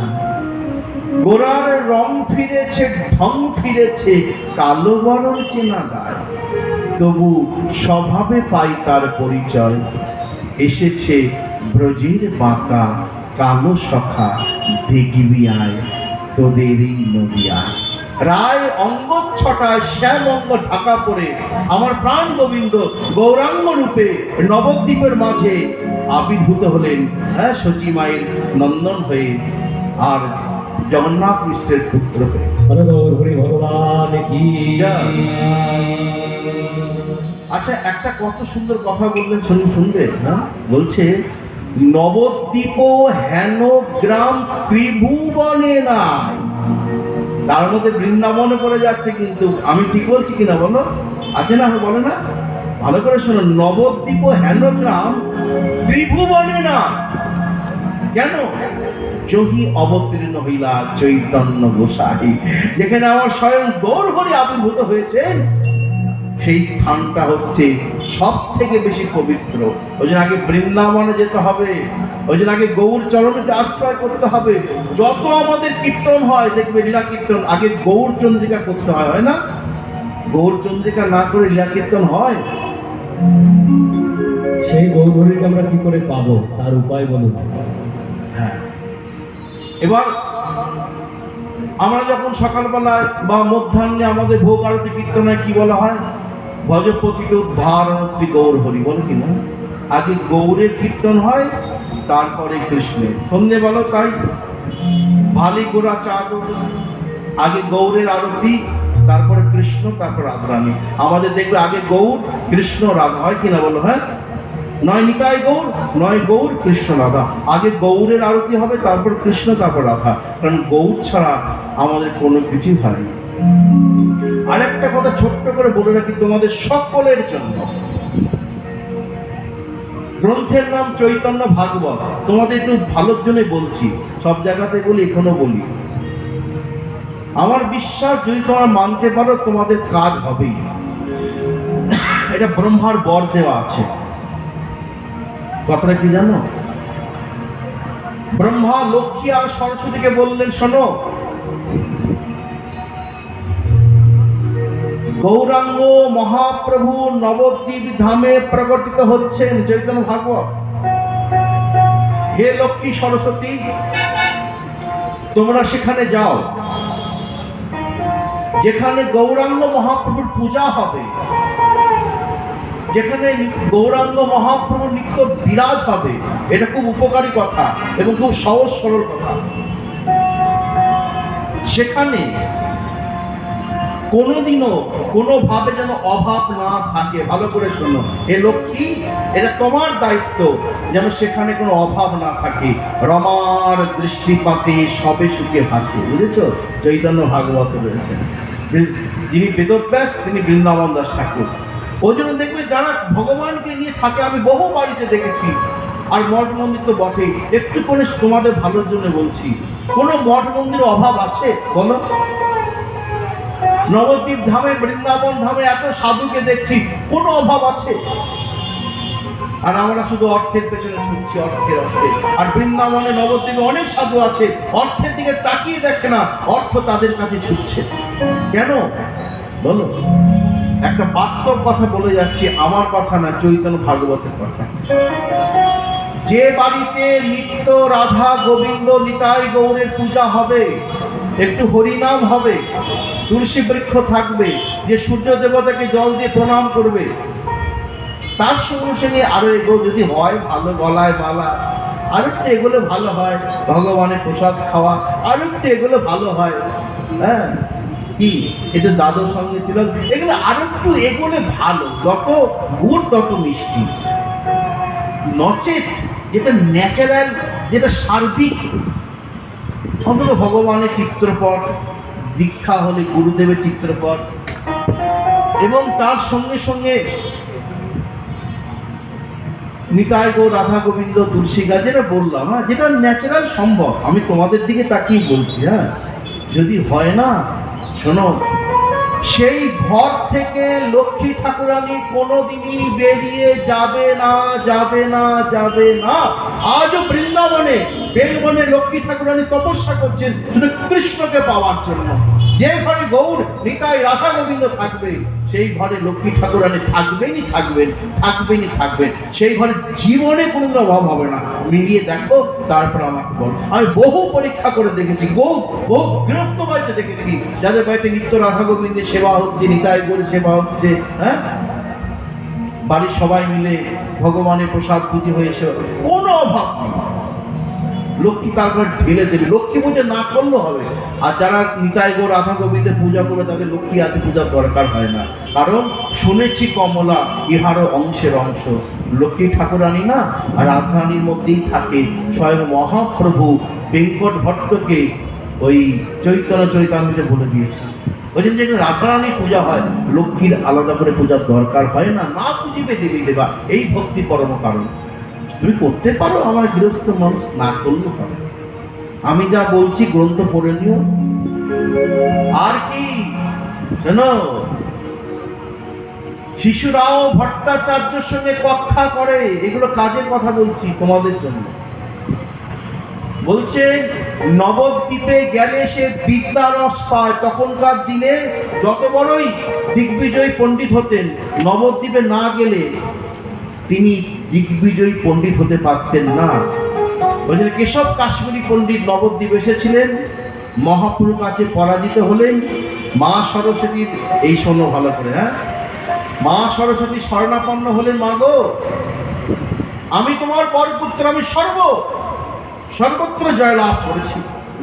আর নবদ্বীপে এসে একটা সামান্য ছেলে, ওইটুকুনি একটা ছেলে যার নাম নিমাই পণ্ডিত, নবদ্বীপে দেখছি বাচ্চা কাচ্চা সব পণ্ডিত হয়ে গেছে। এটা নবদ্বীপের গুণ। কেন? গৌরাঙ্গ মহাপ্রভু কেন থাকেন? বুঝতে পারলে? তোমার ঘরেও বাচ্চারা মূর্খ থাকবে না, অজ্ঞ বিজ্ঞ হয়ে যায়, মূর্খ পণ্ডিত হয়ে যায়। যার ঘরে চৈতন্যের বিরাজ হয়, চৈতন্যের সেবা হয়, চৈতন্যের কৃপা হয়, চৈতন্য চরিতামৃত কবিরাজ গোস্বামী বলে কলম। পড়াশোনা করতে হবে, গৌরাঙ্গের পূজাও করতে হবে, পড়াশোনা করতে হবে। কিন্তু শুধু পড়াশোনা করলে হবে না, গৌরাঙ্গের চরণকে আশ্রয় করে পড়াশোনা করো, তুমি সাকসেস হবেই হবে। তো বলছেন তখন মা আমি সর্বত্র জয়ী হলাম, একটা সামান্য ছোকরা, হ্যাঁ, ওর কাছে কেন পরাজিত হলাম? মা সরস্বতী বলছেন ওরে বলিস নে রে, ওরকম বলিস নে, হ্যাঁ, তুই যে আমার ছেলে, ও যে আমার স্বামী, বলেছেন না, জগৎ স্বামী, সমস্ত সত্যি ওর কাছে নিস্তেজ হয়ে যায়। বেদ ও বিদ্যা দুই কিছুই নাহি জানত, সে যদি গৌরাঙ্গ করে সার, নয়নানন্দ ভনে সে যেন সকলে জানে, সর্বসিদ্ধি করে তলে তার। তুমি আর কিছু জানো বা না জানো, যদি একবার হা গৌর করে বলতে পারো না, গৌরের কৃপাতে তোমার সব জানা হয়ে যাবে, সব জানা হয়ে যাবে। ভুরি ভুরি প্রমাণ আছে। বড় বড় মহাপুরুষ আছেন যারা স্কুলে কলেজে পড়াশোনা করেননি, তারা যখন বলতেন বড় বড় অফিসাররা শুনতেন। আমি শুনেছি অনেকের মুখে। লোচন দাস লেখাপড়া জানত না, কিন্তু চৈতন্য মঙ্গলাদি গ্রন্থ প্রকাশ করছে। বাবা একটু সরিয়ে দাও বাবা, অত সহজ নয়। তাই ওই তার বরপুত্রকে বললেন উনি যে ভগবান, ওনাকে আশ্রয় করলে তবে কি বিদ্যা লাভ হয়। চারি বেদ সরদর্শন, ভালো করে শোনা, চারি বেদ সরদর্শন করিয়া অধ্যয়ন যেজন গৌরাঙ্গ নাহি ভজে, বৃথা তার অধ্যয়ন, লোচন বিহীন জন দর্পণে কিবা তার কাছে। আমার রামকৃষ্ণ দেব, আমার বলতে সবার, হ্যাঁ, তিনি পরমহংস, তিনি গৌরকে কি মানতেন তুমি কল্পনা করতে পারবে না। যে যুগে তিনি ভগবান তাকে মানতেই হবে, না না তার নাম সে ধার্মিক নয়। ত্রেতা যুগের ভগবান ছিলেন রাম, তাকে রাবণ মানতেন না, শিব ভক্ত ছিল, রামকে মানতেন না, কেউ বলে না ধার্মিক রাবণ। দাপরের ভগবান ছিলেন শ্রীকৃষ্ণ, জরাসন্ধ ব্রাহ্মণদের মানতেন, সমস্ত দেবী দেবতাকে মানতেন, কৃষ্ণকে মানতেন না, কেউ বলে না ধার্মিক জরাসন্ধ। কলিযুগের ভগবান আমার শ্রীকৃষ্ণ চৈতন্য মহাপ্রভু, তাকে নিয়ে সব। এটা ভারত সেবাশ্রমের প্রতিষ্ঠাতা, হ্যাঁ, প্রণবানন্দজি জানতেন, তিনি নিতাই গৌরকে মানতেন। আজও ভারত সেবাশ্রমে ভাগবত পাঠ, চৈতন্য চরিতামৃত, চৈতন্য ভাগবত পাঠ হয়। আমি তুমি যে তার সাক্ষী, আমি ভাগবত পাঠ করে এসেছি ভারত সেবাশ্রমে, নবদ্বীপ ধামেও আছে। যেটা আমি দেখেছি সেটা মানব না কেন? আবার দেখো রামকৃষ্ণদেব, তিনি শাক্ত, মা কালীর ভক্ত, তিনি যা গৌরকে মানতেন অতটা আমিও পারব না। আমি গৌর কথা বলবো, জানো, আজও দক্ষিণেশ্বর কালীবাড়িতে তার মাথার কাছে যে খাটটা শুতেন গৌরাঙ্গের ছবি রয়েছে। তিনি ঘুম থেকে উঠে আগে গৌরাঙ্গ মহাপ্রভুকে প্রণাম করতেন, আর যখন শুতে যেতেন আগে মহাপ্রভুকে প্রণাম করতেন। তিনি নিতাই গৌরকে এত মানতেন যা আমার মতন তোমরা তো মানোই, তবে রামকৃষ্ণদেব তিনি পরমহংস, চারটিখানি ব্যাপার নয়। তিনি তার শাক্ত ধর্ম পালন করছেন, ঠিকই আছে, নিতাই গৌরকে যে তিনি কি মানতেন তোমরা কল্পনা করতে পারবে না, তারা জানতেন, বুঝেছ? তাই গৌরাঙ্গ সুন্দরকে মানতে হবে। যদি পড়াশোনা করতে চাও, যদি লক্ষ্মীকে ঘরে আনতে চাও, তাকে বাদ দিয়ে নয়। তাই বলে যা, আগে যা, ক্ষমা চেয়ে নে, তখন কেশব কাশ্মীরি পণ্ডিত গিয়ে মহাপুরুর কাছে ক্ষমা চেয়ে নিয়ে যখন তার চরণে নিজেকে সঁপে দিলেন, তবে গিয়ে তার প্রকৃত বিদ্যা লাভ হল। তাই যদি ঘরে ঘরে কাউকে মূর্খ রাখতে না চাও, আর যদি ঘরে ঘরে লক্ষ্মীকে বসিয়ে রাখতে চাও, লক্ষ্মী ঘরে বসে যাবে, তাহলে নিত্য বাড়ির সবাই, বাচ্চা ছেলে মেয়ে থেকে আরম্ভ করে বড়রা সবাই একটু নিতাই গৌরের চরণে ফুল তুলসী দিয়ে একটু প্রণাম করো, বাচ্চাদেরকে প্রণাম করা শেখাও। আমি বিশ্বাস করি এটা সত্য, যে বাড়িতে নিত্য নিতাই গৌর রাধা গোবিন্দের পূজা হবে, এছাড়া তুমি যারা মায়ের ছবি রাখছো না রাখছো ওটা নিয়ে আমি তুমি বলছি রাখতেই পারো, যার যার যেভাবে চলে আসছে সেটা করতেই পারো, কিন্তু নিতাই গৌর রাধা গোবিন্দের পূজা এটা ছবি যদিও থাকে, এটা ফুল তুলসী দিলে সেই বাড়ির ছেলে মেয়ে কোনোদিনও মূর্খ হবে না, হবে না, হবে না, 100% গ্যারান্টি। হ্যাঁ, তো পড়াশোনা করতে হবে, তাই না? হাড়িতে ভাত রয়েছে, সে যদি বসে বসে দেখে তাহলে মুখে অন্ন জুটবে, ওই হাড়ি থেকে বার করতে হবে, পড়তে হবে, পড়লেই সে পণ্ডিত মানে শিক্ষিত হবে। আর সেই ঘরেতে বিশ্বাস করো কোনোদিনও অভাব হবে না, হবে না।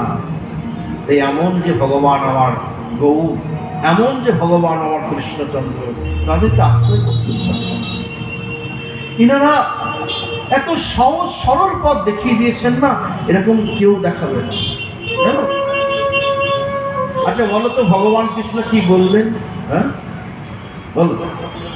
মহাপ্রভু এমনি এমনি বলেননি যে কৃষ্ণকে তোমার আশ্রয় করে, এমনি এমনি নয়। তিনি নিজে কৃষ্ণ, তিনি জানেন কৃষ্ণ মহিমা। যদি একটা ছোট্ট কথা বলি তোমরা বুঝে যাবে যে কৃষ্ণের কি মহিমা। একটা ছোট্ট কথা তোমাদের তো জানা কথা, তাও বলতে হবে। গীতা নবম অধ্যায় 22 নম্বর শ্লোক একবার পড়ে নিও। এরপরে যদি বউ কৃষ্ণকে ভালোবাসতে না পারো, তাহলে মানে এর থেকে দুঃখের কিছু হতে পারে না। ভালোবাসতে হবে অন্তর থেকে। কি বললেন গীতার নবম অধ্যায় 22 নম্বর শ্লোকে? বলো। অনন্যাস চিন্তয়ন্ত মাং যে জানা পর্যুপাসতে দেশাং নিত্যাভিযুক্তানাং জগৎ বহমহম। বলেছেন কিনা? কিসের ভয় পাচ্ছ তোমরা? কিসের চিন্তা করছো তোমরা? কিসের এত টেনশন? এটা আমি আমার জীবনে প্রয়োগ করি। আমার জীবনে আমি গৌরাঙ্গ সুন্দরের কৃপায়, আমার প্রাণ গোবিন্দের কৃপায়, গুরু কৃপায়, রাধানের কৃপায় খুব ভালো আছি। তিনি আমাকে ভালোভাবেন। হ্যাঁ, তা বলে আমার ওই বিরাট 4 চাকা গাড়ি, ওই 10-12টা এরোপ্লেন নাকি সব বিমানতে, ওইসব ব্যাপারটা আমার না। কিন্তু সুখ বলতে যদি কিছু বোঝো, প্রভু ঠিক তোমাকে সুখী করবেন, সুখী করবেন, সুখী করবেন, এটা আমি তোমাদের বলে গেলাম। আমার কথা নয়, গ্রন্থের কথা। গীতায় বললেন শান্তি আসবেই তার জীবনে। শ্লোকটা পড়ে নিয়ে মঙ্গলবাবটা পরে আমাকে বলুন, আর তার গৃহে শান্তি আসবে। ভগবান বলছেন শোনো, দুঃখ করো না, তুমি একটিবার আমাকে মন দিয়ে ডাকো। বলে কেন? আলো আছে, পাখাও আছে, কানেকশনও আছে, সুইচও আছে। তুমি যে সুইচটা না দাও, পাখাটা কি চালু হবে? হ্যাঁ, নাকি আলোটা জ্বলবে? এখানে আলোরও দোষ নেই, পাখারও দোষ নেই। তুমি তো বাবা সুইচটা দিচ্ছ না। এটি তো সিস্টেম, সিস্টেমটাকে ফলো না করলে হবে?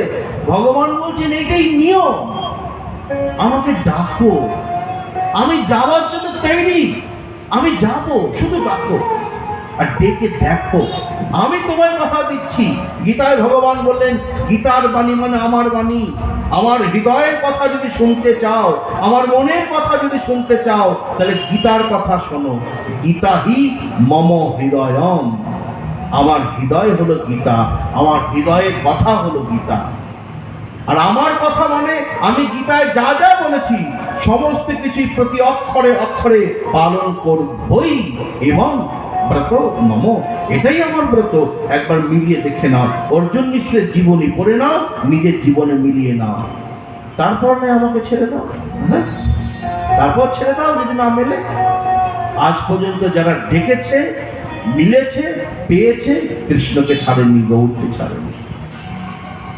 শোনো, তোমার ঘরে যা নাই, বাহামি অহম, আমি নিজে কাঁধে বয়ে দেবো, বলেছেন কিনা? বাহাম অহম, বাহামি অহম, বলো কে বলেছে এমন কথা? কৃষ্ণ ভগবান, তার ইচ্ছা মাত্র সবকিছু হয়। তিনি মনে করলে তোমার ঘরে সব পৌঁছে যাবে, মনে করলে সবাই তোমার ঘরে ছুটে যাবে। তিনি বললেন না, আমি বয়ে দেব। আর একজন এই কথাটা বলেছেন, কে বলতো? মহাপ্রভু চৈতন্য ভাগবত শ্রীবাস। শ্রীবাস, তুমি চিন্তা করছো? শোনো, যখনই কোনো বিপদ হবে সবার প্রথম ভক্তের সামনে যিনি দাঁড়িয়ে পড়বেন তিনি আমি। যখন তোমাকে ধরতে আসবে জবনের দল, আমি তোমার সামনে দাঁড়িয়ে পড়বো, আগে আমাকে ধরবে তারপর তোমাকে। এত বড় কথাটা সাধারণ মানুষ বলতে পারে? হ্যাঁ, আমরা এগিয়ে দিই, পেছনে থাকি, তাই না? আমার সামনে 10-12 জন বডিগার্ড থাকবে, আমার কথা বলছি, আমি পেছনে। আর ভগবান বলছেন আমি হব তোমার বডিগার্ড। অর্জুনের বডিগার্ড কৃষ্ণ ছিলেন না? এটা মজা করে বলছি, হ্যাঁ একটু মজা হবে না? বডিগার্ড ছিলেন না? যতবার ভীষ্ম তীর নিক্ষেপ করছেন কৃষ্ণ দাঁড়িয়ে করছেন। বলো, প্রতিটা তীর কি কৃষ্ণের বক্ষে বিদ্ধ হয়েছে? প্রতিটা তীর কি? বলো কত বড় বডিগার্ড! অর্জুনকে মারতে হলে আমাকে মারতে হবে। আর অর্জুনের সামনে সবসময় ঢাল হয়ে দাঁড়িয়ে করতেন কে? কৃষ্ণ। ভক্তের জন্য বডিগার্ড হতো যিনি রাজি, তিনি আমার ভক্তের ভগবান। মদভক্ত বিনোদার্থং করমি বিবিধা ক্রিয়া। আমি ভক্তকে এত ভালোবাসি না, তার জন্য পারি না এমন কিছু নাই। তার ছেলেও হতে পারি, হ্যাঁ? তার বন্ধু হতে পারি। সে যদি আমার সঙ্গে শত্রুতা করে বংশের মতন, আমি তার খুশির জন্য সব পারি। গোবিন্দ ঘোষের হয়ে পিণ্ড দান করে আসছি। অগ্রদ্বীপে কি দেখো, ক্ষীরচোরা গোপীনাথকে দেখো, তিনি ক্ষীরচোরা গোপীনাথ হয়েছেন। মাধবেন্দ্র পরিবাদের জন্য ক্ষীর চুরি করেছেন। কর্দম মুনির জন্য পাত্রী রেখে দিয়েছেন, শ্রীমদ্ ভাগবতে আছে। बोलिए श्रीमद् भागवत गीता की, श्री कृष्ण भगवान की।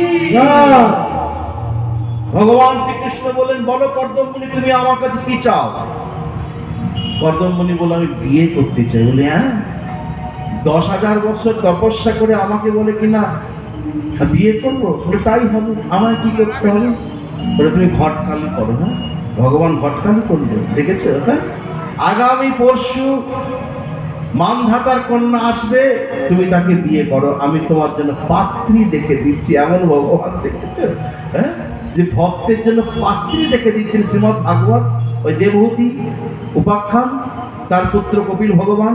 ওই যে যাও তোমরা, বলো তো কি না করছেন ভক্তের জন্য, কি না করেছেন ভক্তের জন্য, এখনো করবে। শুধু একবার তাকে ডেকে দেখো, তিনি সব পারেন, তিনি সব পারেন। তো সেই ভগবান কৃষ্ণচন্দ্র যখন গৌরাঙ্গ রূপে প্রকটিত হলেন, শ্রীবাস পণ্ডিতকে বলছেন, শ্রীবাস তোমার একটা কথা বলি, তোমার কিসের অভাব? আমি তোমার সমস্ত ভয়কে দূর করব। যখনই বিপদে পড়বে সবার সামনে আমি, 1 নম্বর, প্রমাণও দিয়েছেন। দ্বিতীয়ত, আমি গীতাতে কি বলেছি শ্রীবাস, ভালো করে শোনো, ভালো করে শোনো। গৌরহরি কি বলছেন শ্রীবাস, চৈতন্য ভাগবত। আচ্ছা বলো তো, গীতাতে আমি কি বলেছি? হ্যাঁ, গীতাতে কে বলেছেন? কৃষ্ণ বলছেন আমি। তাহলে তিনি কি বোঝালেন? আমি তো কৃষ্ণ, তাই না? এই শব্দটা রয়েছে। যেমন গীতাতে আমি বলেছি, অনন্যাস চিন্তয়ন্তমাং যেজনা পর্যপাসাতে তেষাং নিত্যাভিযুক্তানাং জগৎক্ষরং বহমহং। তেমনি আমি তোমাকে বলছি, আমায় যে ভক্তি করে অনন্য হইয়া, তার লাগি অন্ন বহি আমি মাথায় করিয়া।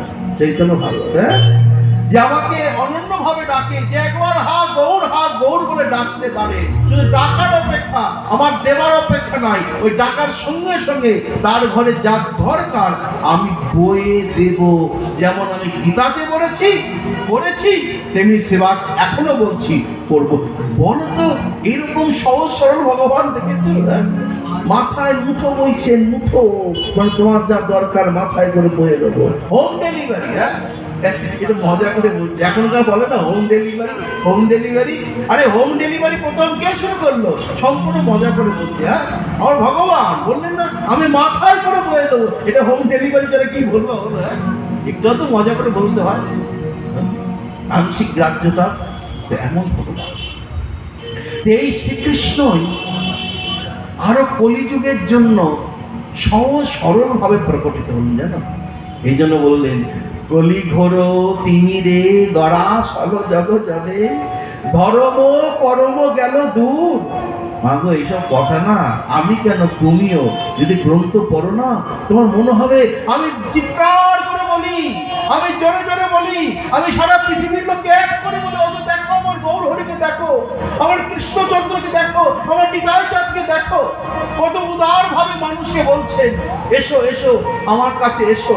হ্যাঁ, জগতে যারে ঠেলে ফেলে, নিতাই তারে করে কোলে, সবাইকে যিনি এক করে দিয়েছেন, এক সূত্রে যিনি বেঁধে দিয়েছেন, যিনি সবাইকে আপন করে নিয়েছেন, যে হরিদাস ঠাকুরকে জবন করে দূরে ঠেলে ফেলে দিয়েছিল, সেই জবন হরিদাসকে আজ বিশ্ব মাঝে যিনি প্রতিষ্ঠা করেছেন, যার চরণ ধৌত জল পান করে যখন ধন্য হয়ে যাচ্ছে, যে হরিদাসের চরণে সবাই মাথা নত করছে, কার জন্য? কার জন্য বলো? জবন শব্দটা তো বুঝে গেছো, হ্যাঁ? এই গৌরাঙ্গ মহাপ্রভুর জন্য। এই জন্য বলছেন, শোনো, এমনও গৌরাঙ্গ বিনে নাহি আর। ভালো করে শোনো, হেন অবতার হবে কি হয়েছে, হেন প্রেম পরচা, দুরমতি অতি পতিত পাষণ্ডী প্রাণে না মারিল কারে, হরি নাম দিয়া হৃদয় শোধিল যাচি গিয়া ঘরে ঘরে, ভব বৃঞ্চির বাঞ্ছিত যে প্রেম জগতে ফেলিল ঢালি, কাঙালে পাইয়ে খাইয়ে নাচিয়ে বাজাইয়া করতালি, হাসিয়ে কাঁদিয়ে প্রেমে গড়াগড়ি, পুলকে ব্যাপিল অঙ্গ, চণ্ডালে ব্রাহ্মণে করে কোলাকুলি। বুঝেছো? চণ্ডাল ব্রাহ্মণ, চণ্ডালের ছায়া ব্রাহ্মণ বানালে ডুব দিত গঙ্গায়, আর সেই চণ্ডাল ব্রাহ্মণ এক হয়ে গেছে। চণ্ডালে ব্রাহ্মণে করে কোলাকুলি, কবে বা ছিল এই রঙ্গ।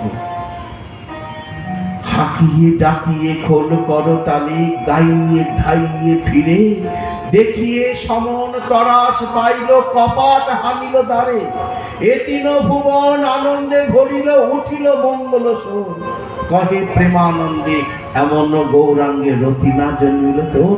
এমন সোনার গৌরাঙ্গ দাঁড়িয়ে আছেন, তোমাদের আসার অপেক্ষা, তার দেবার অপেক্ষা নাই। একবার শুধু হাত গৌর বলে তার সামনে আসো, তিনি তোমাকে কৃপা না করে থাকতে পারবেনই না। এমন হলেন আমার সোনার গৌরাঙ্গ মহাপ্রভু। এরকম ভগবান দেখা যায় না। তাই ভগবান শ্রীকৃষ্ণ গৌরাঙ্গ রূপে প্রকটিত হলেন, আরো নিজেকে আরো সহজ সরল ভাবে প্রকটিত হলেন। কিরকম জানো? দেখো, তারপরে অনেক যাগযজ্ঞ করতে হতো, হ্যাঁ, তারপরে কি ভগবানকে পাওয়া যেত। আর মহাপ্রভু বললেন, কোন যজ্ঞের প্রয়োজন নাই, বলেছেন না? সর্বশ্রেষ্ঠ যজ্ঞ হলো হরিনাম। আর কিছু পারো বা না পারো, শুধু একবার দু ভাব তুলে বলো, হরে কৃষ্ণ কৃষ্ণ কৃষ্ণ হরে হরে, হরে রাম রাম রাম হরে হরে। শ্রীমদ্ ভাগবতে বলে দিয়েছেন, কৃষ্ণ বর্ণং কৃষা কৃষ্ণং সঙ্গ পাঙ্গাত্র পার্শ্বদাম। ওই কলিযুগের যিনি ভগবান, তার ভিতরে কালো বাইরে ফর্সা, মুখে কৃষ্ণ নাম, আর কৃষ্ণ নাম যজ্ঞের দ্বারাই জগতের করবেন বিধান। হ্যাঁ, কত সহজ বলতো। আমি যে অবস্থায় থাকি, সূচি অসুচি কোনো ব্যাপার নয়, যজ্ঞ করতে গেলে কত নিয়ম, ঘি শুদ্ধ চাই, জায়গা শুদ্ধ চাই, ব্রাহ্মণ চাই, অমুক চাই, সময় চাই, কত কিছু চাই। আর তুমি যে কোন অবস্থায়, যে অবস্থায় তুমি হরিনাম করতে পারো, তাই না? খাইতে শুইতে যথা তথা নাম লয়, দেশ কাল নিয়ম নাই, সর্বসিদ্ধি হয়। সর্বসিদ্ধি কি? নরোত্তম দাস ঠাকুর বললেন, তীর্থযাত্রা পরিশ্রম কেবলই মনের ভ্রম, সর্বসিদ্ধি গোবিন্দ চরণ। তাহলে তারপরের থেকে কলিযুগটা সহজ কিনা বলো তো? আরো সহজ করে দিলেন, কেন আমাদের পক্ষে অত কঠিন ভাবে সম্ভব নয়। আবার দেখো, দাপরের কৃষ্ণের কৃপণতা ছিল। সেই কৃষ্ণ যখন গৌর হলেন, কৃপণতাকে দূর করে দিলেন। বলে কিরকম? কৃষ্ণ যদি ছুটেন ভক্তে ভক্তি মুক্তি দিয়া, কবু প্রেম ভক্তি না দেন রাখেন লুকাইয়া। বুঝলে? কৃষ্ণ তো এটা কৃপণ ছিলেন, দিতেন না তা না, বুঝে শুনে দিতেন। এটা আমার ভাষায় বলি, যেমন পাঠ হয়ে গেছে, ঠাকুমাকে বললে একটু ফল বিতরণ করো, ওখানে একটা সুন্দর রসগোল্লা রয়েছে, হ্যাঁ, ঠাকুমা কি করছে? সবাইকে ফল দিচ্ছে। একজন বুড়িমা দাঁত নেই, তাকে পেয়ারা দিয়েছে। প্রভু, তুমি আমার পেয়ারা কেন দিয়েছো? আমার তো দাঁত নেই। বলে চুইসা চুইসা খাও। আর ওই রসগোল্লাটাকে ফল দিয়ে ঢেকে রেখেছে। যেই নাতনি এসেছে, নাতনির হাতে দিয়ে বলে পালা পালা পালা। তার মানে কি দিচ্ছে না তা নয়, বুঝে শুনে দিচ্ছেন যে মদভক্ত সমে প্রিয়, মানে আমার ভক্ত হও তারপরে আমার প্রিয়। বলেছেন কিনা গীতায়? হ্যাঁ, ইয়ো মদভক্ত সমে প্রিয়, আমার ভক্ত না হলে যে আমার প্রিয় না। তাহলে ভগবান কৃষ্ণের কৃপণতা ছিল, বুঝে শুনে দিত। আর মহাপ্রভু কি করলেন? হেন প্রেম, সেই প্রেম, ভালো করে শুনো চৈতন্য চরিতামৃত। হেন প্রেম শ্রী চৈতন্য দিলা যথা তথা জগাই মাধাই, হ্যাঁ, পর্যন্ত আনের কথা। সেই যে প্রেম বৃন্দাবনে গেলে তিনি বুঝলে কবে দেবেন, সেই প্রেম মহাপ্রভু হাটে বাজারে বিতরণ করে দিলেন। যেমন আনন্দ বাজারে মহাপ্রসাদ সবার জন্য, তেমনি সেই ব্রজ প্রেম হরিনামের মাধ্যমে সবাইকে, তুমি যেই হও একবার শুধু হরিনাম করো, হরিনাম শোনো। আরে ওই বাল্মীকি দস্যু রত্নাকর প্রথমে রাম নাম করতে পারেনি, মরা মরা বলতে বলতে রাম নাম করেছেন, তাই না? আর আমরা অপবিত্র অশুদ্ধ যে অবস্থায় থাকি, যা পাচ্ছি তাই খাচ্ছি, তবু তো হরিনাম করতে পারছি কিনা বলো? তবু তো কানে হরিনাম শুনতে পাচ্ছি কিনা? আবার বলো, হরে কৃষ্ণ কৃষ্ণ কৃষ্ণ হরে হরে, হরে রাম রাম রাম হরে হরে। ইহাতেই সর্বসিদ্ধি হইবে সবাকার, সর্বক্ষণ বলইতে বিধি নাহিয়া। সব সময় বলা যায়। আর সর্বসিদ্ধি, তোমার জীবনে যা যা প্রয়োজন সমস্ত কিছু সিদ্ধি লাভ হবে, আর অবশেষে তোমার গোবিন্দ চরণ লাভ হবে এই এক হরি নামে। কত সহজ করে দিলেন, হ্যাঁ?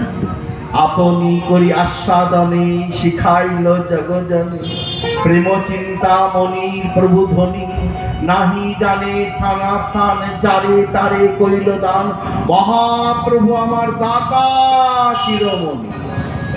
এই জন্য শ্রেষ্ঠত্বের আসনে কে বসেছেন? অবতারের সার গোড়ায় অবতার, কেন না চিনিবি তারে, করি নিবে ব্যাস গেল না পিয়া আপন কর্ম ফেলে। বুঝেছ? সার মানে কি? শিরোমণি। যত যত অবতার রয়েছেন তার মধ্যে শ্রেষ্ঠ অবতার হলেন ভগবান, হলেন আমার গৌরহরি। তিনি অবতার নন অবতারী, কৃষ্ণ অবতার নন অবতারী। এরকম ভাবে আমরা দেখছি কত উদারতা। হ্যাঁ, আচ্ছা বলো তো, কৃষ্ণ কেন গৌর হলেন? সংক্ষেপে দুটি কারণ। একটা, জগৎবাসীকে কৃষ্ণ নামে ডুবাবেন, তাদের দুঃখ দূর করবেন। আর দ্বিতীয়, কৈছন রাধা প্রেমা, কৈছন মধুরিমা, কৈছন তিহ কহি ভোগ।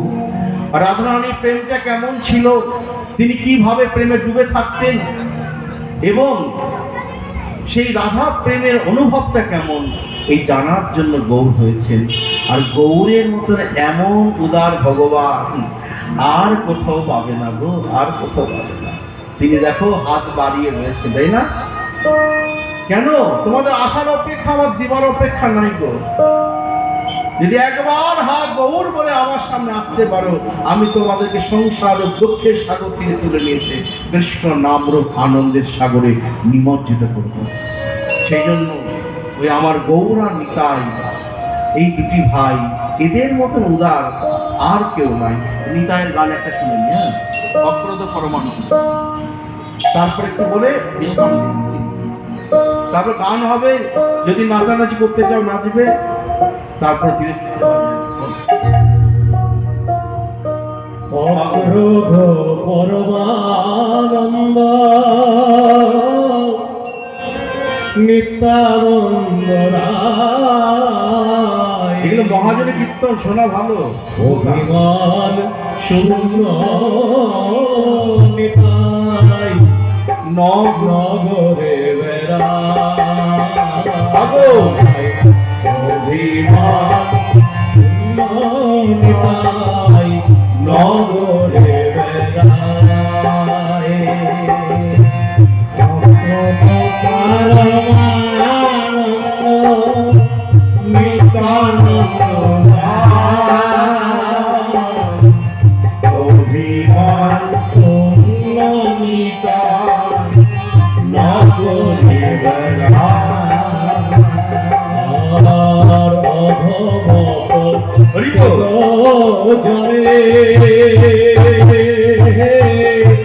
দারে দারে গিয়া অধম পতিত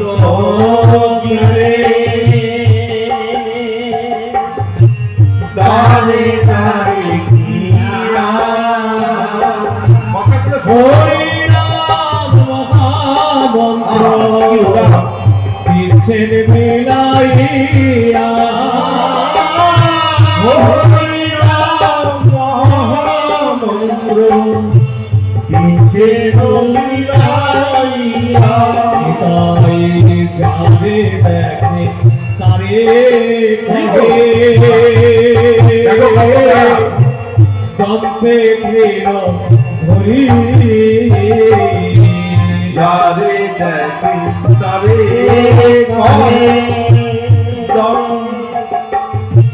দর্পে কৃণ ধরি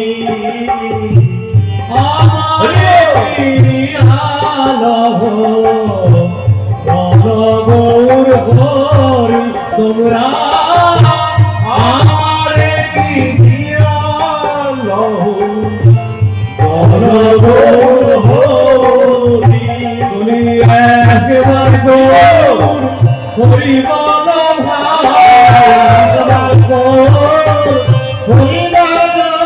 আজি কেঁদে কেঁদে বলছে নিতাই একবার গৌর হরি বল ভাই কেঁদে বলছে নিতাই একবার গৌর হরি বল হরি হরি মনে গৌর একবার গৌর হরি বল ভাই পার হয়ে যায় একবার গৌর হরি বল আজ বিনা মূল্যে বিকাইব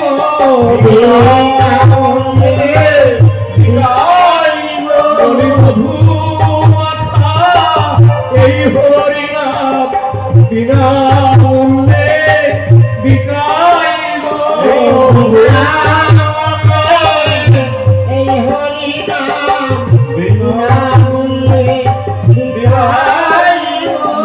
আয় জগাই আয় রে মাধাই তোদের বাড়িতে ভাই আরো বাড়ি একবার গৌর হরি বল ভাই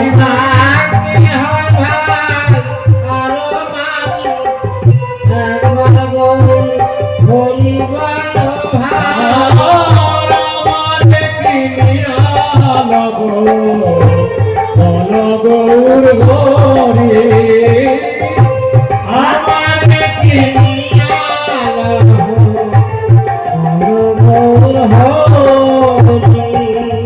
আর এত বলি নিত্যানন্দ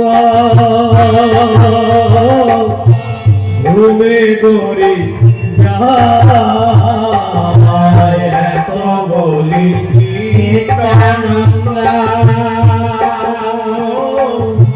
ঘুমে গরি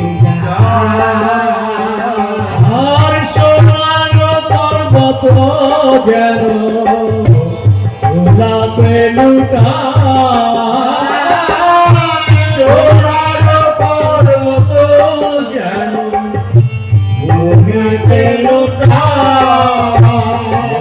আর যেন পারে যার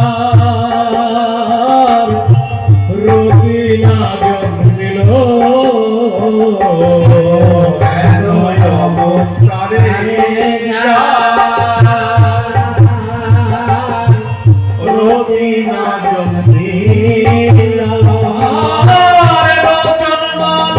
সেই পাপি এলো আর গেল লোচন বলে সেই পাপি এলো আর গেল।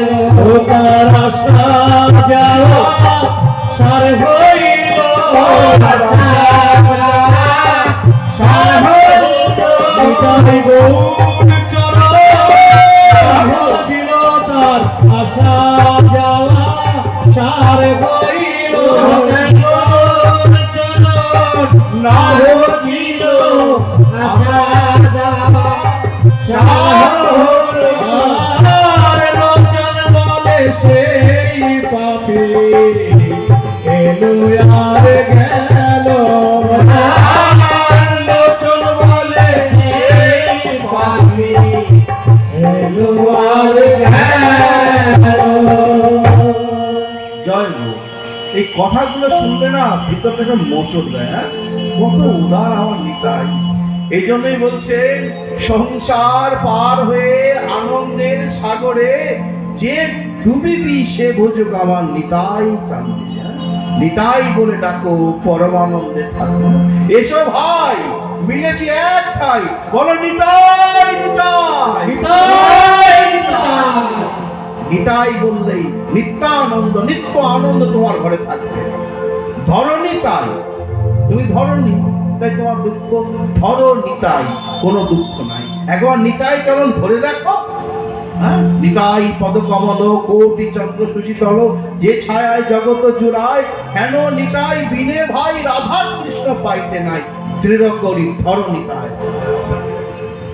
এইটুকুনি বলে বিশ্রাম দেবো। আমার নিতাই গুণের কত উদারতা বললে তো শেষ নেই, কত আছে। এই দুটো নিতাই আর গৌরের, হ্যাঁ দুটি ভাই, এসো ভাই দুটি ভাই বলছে না নিতাই।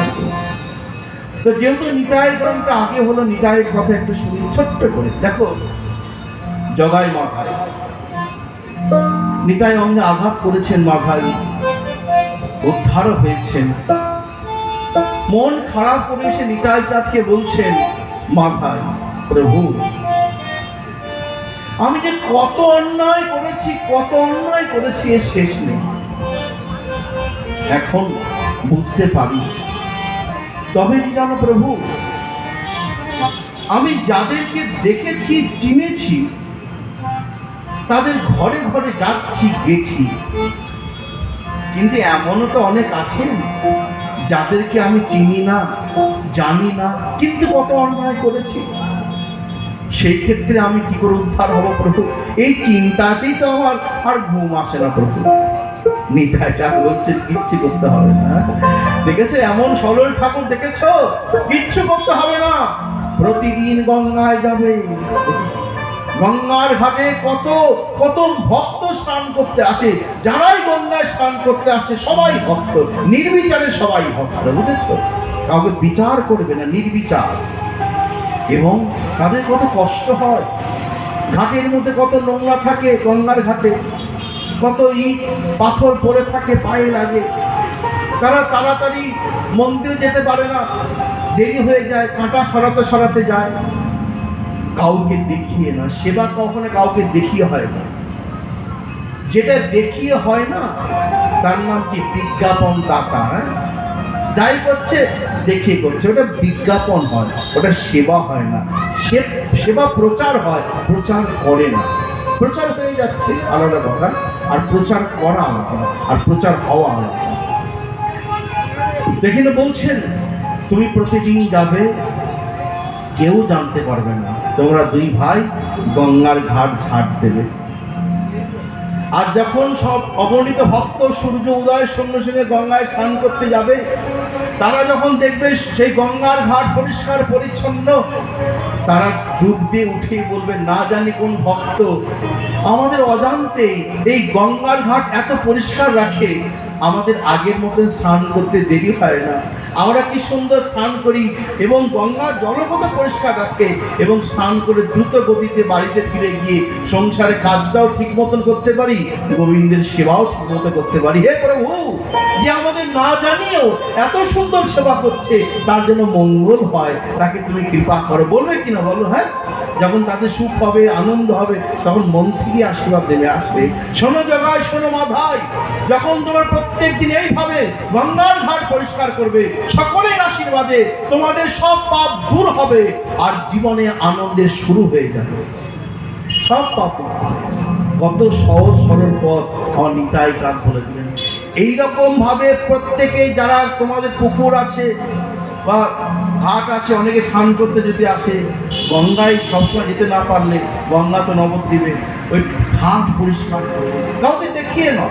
তুমি তো জানো আমি নামি পায়ে কত কাঁটা বা কত ইট পাথর লাগে, কত কষ্ট হয়। হ্যাঁ, যাতে আমার যেমন কষ্ট হচ্ছে আর কারো যেন কষ্ট না হয়। তুমি দুটো হলো ইট সরিয়ে দেবে, দুটো হলো কাঁটা সরিয়ে দেবে। প্রত্যেকে যখনই আসবে স্নান করতে, দুটো একটা করে যখন কাঁটা ইট সরিয়ে দেবে না, পরের যখন আসবে তারা বলবে, দেখো কেউ না কেউ ভালো মানুষ আবার শুরু হয়ে গেছে আসা, আমাদের এই পুকুর ঘাটে নামতে অসুবিধা হয় না। হ্যাঁ, ওই যে তারা প্রসন্ন হচ্ছে না, ভগবান প্রসন্ন হবে আর সেই আশীর্বাদে তোমার জীবন, তোমার সংসার সুন্দর হবেই হবে, হবেই হবে।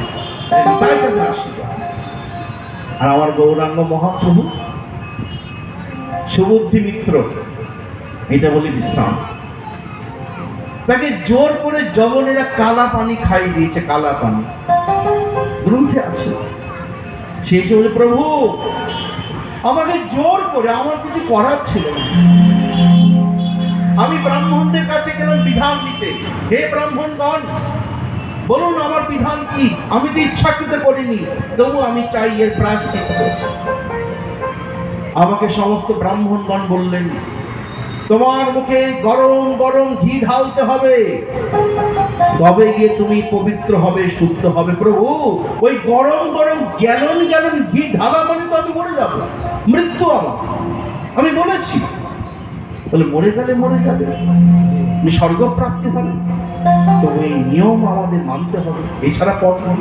বলো প্রভু, আমি বাঁচতে এসেছি, আমি তোমার সেবা করতে এসেছি, আমি মরতে আসিনি। যখন মরার সময় হবে তখন মরবো, তার আগে কেন মরতে যাব?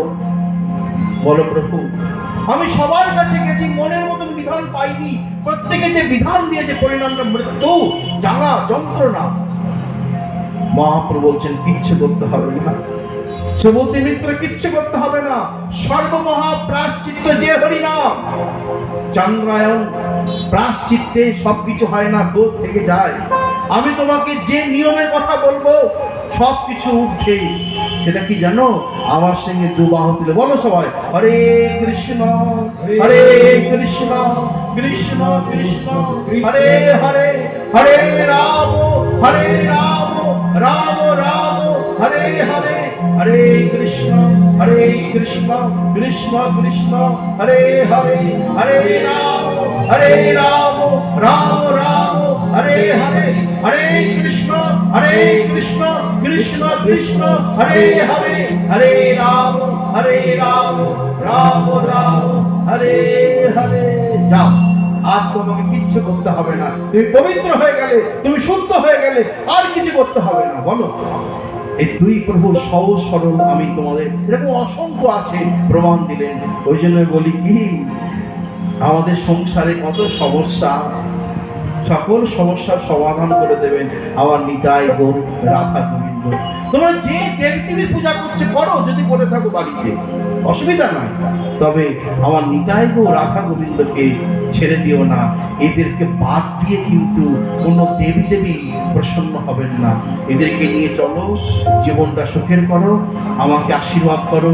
আমি হরিকথা বলার জন্যই আমি এই পথে এসেছি। কারণ তো আমি বাংলায় এমএ করেছি। হ্যাঁ, সেই সময় যা ছিল তখন এসএসসি ছিল না, ওই কমিটির মাধ্যমে হয়তো যেতেও পারতাম, যোগাযোগ হতো, কিন্তু মাথার মধ্যে এমন এক ভাবনা জাগলো, হ্যাঁ, যে আমি ভাগবত পাঠের জগতে থাকবো। হ্যাঁ, এই জগতে আছি, এই নিয়ে আমি আমার সংসার, আমার কন্যা স্ত্রী নেই, হ্যাঁ, আমার পরিবার নিয়ে চলছি। অতএব এই হরিকথা যেন বলতে পারি এই প্রার্থনা রাখি, এখানে গ্রন্থে বিশ্রাম রাখি। নিতাই গৌর সীতানাথ প্রেমানন্দে হরি হরি বল।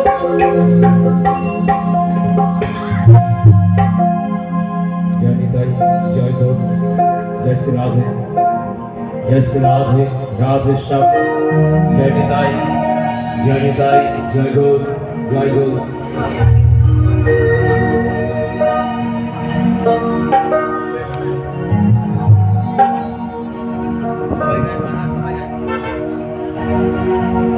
जय जय राधे कृष्ण गोविंद।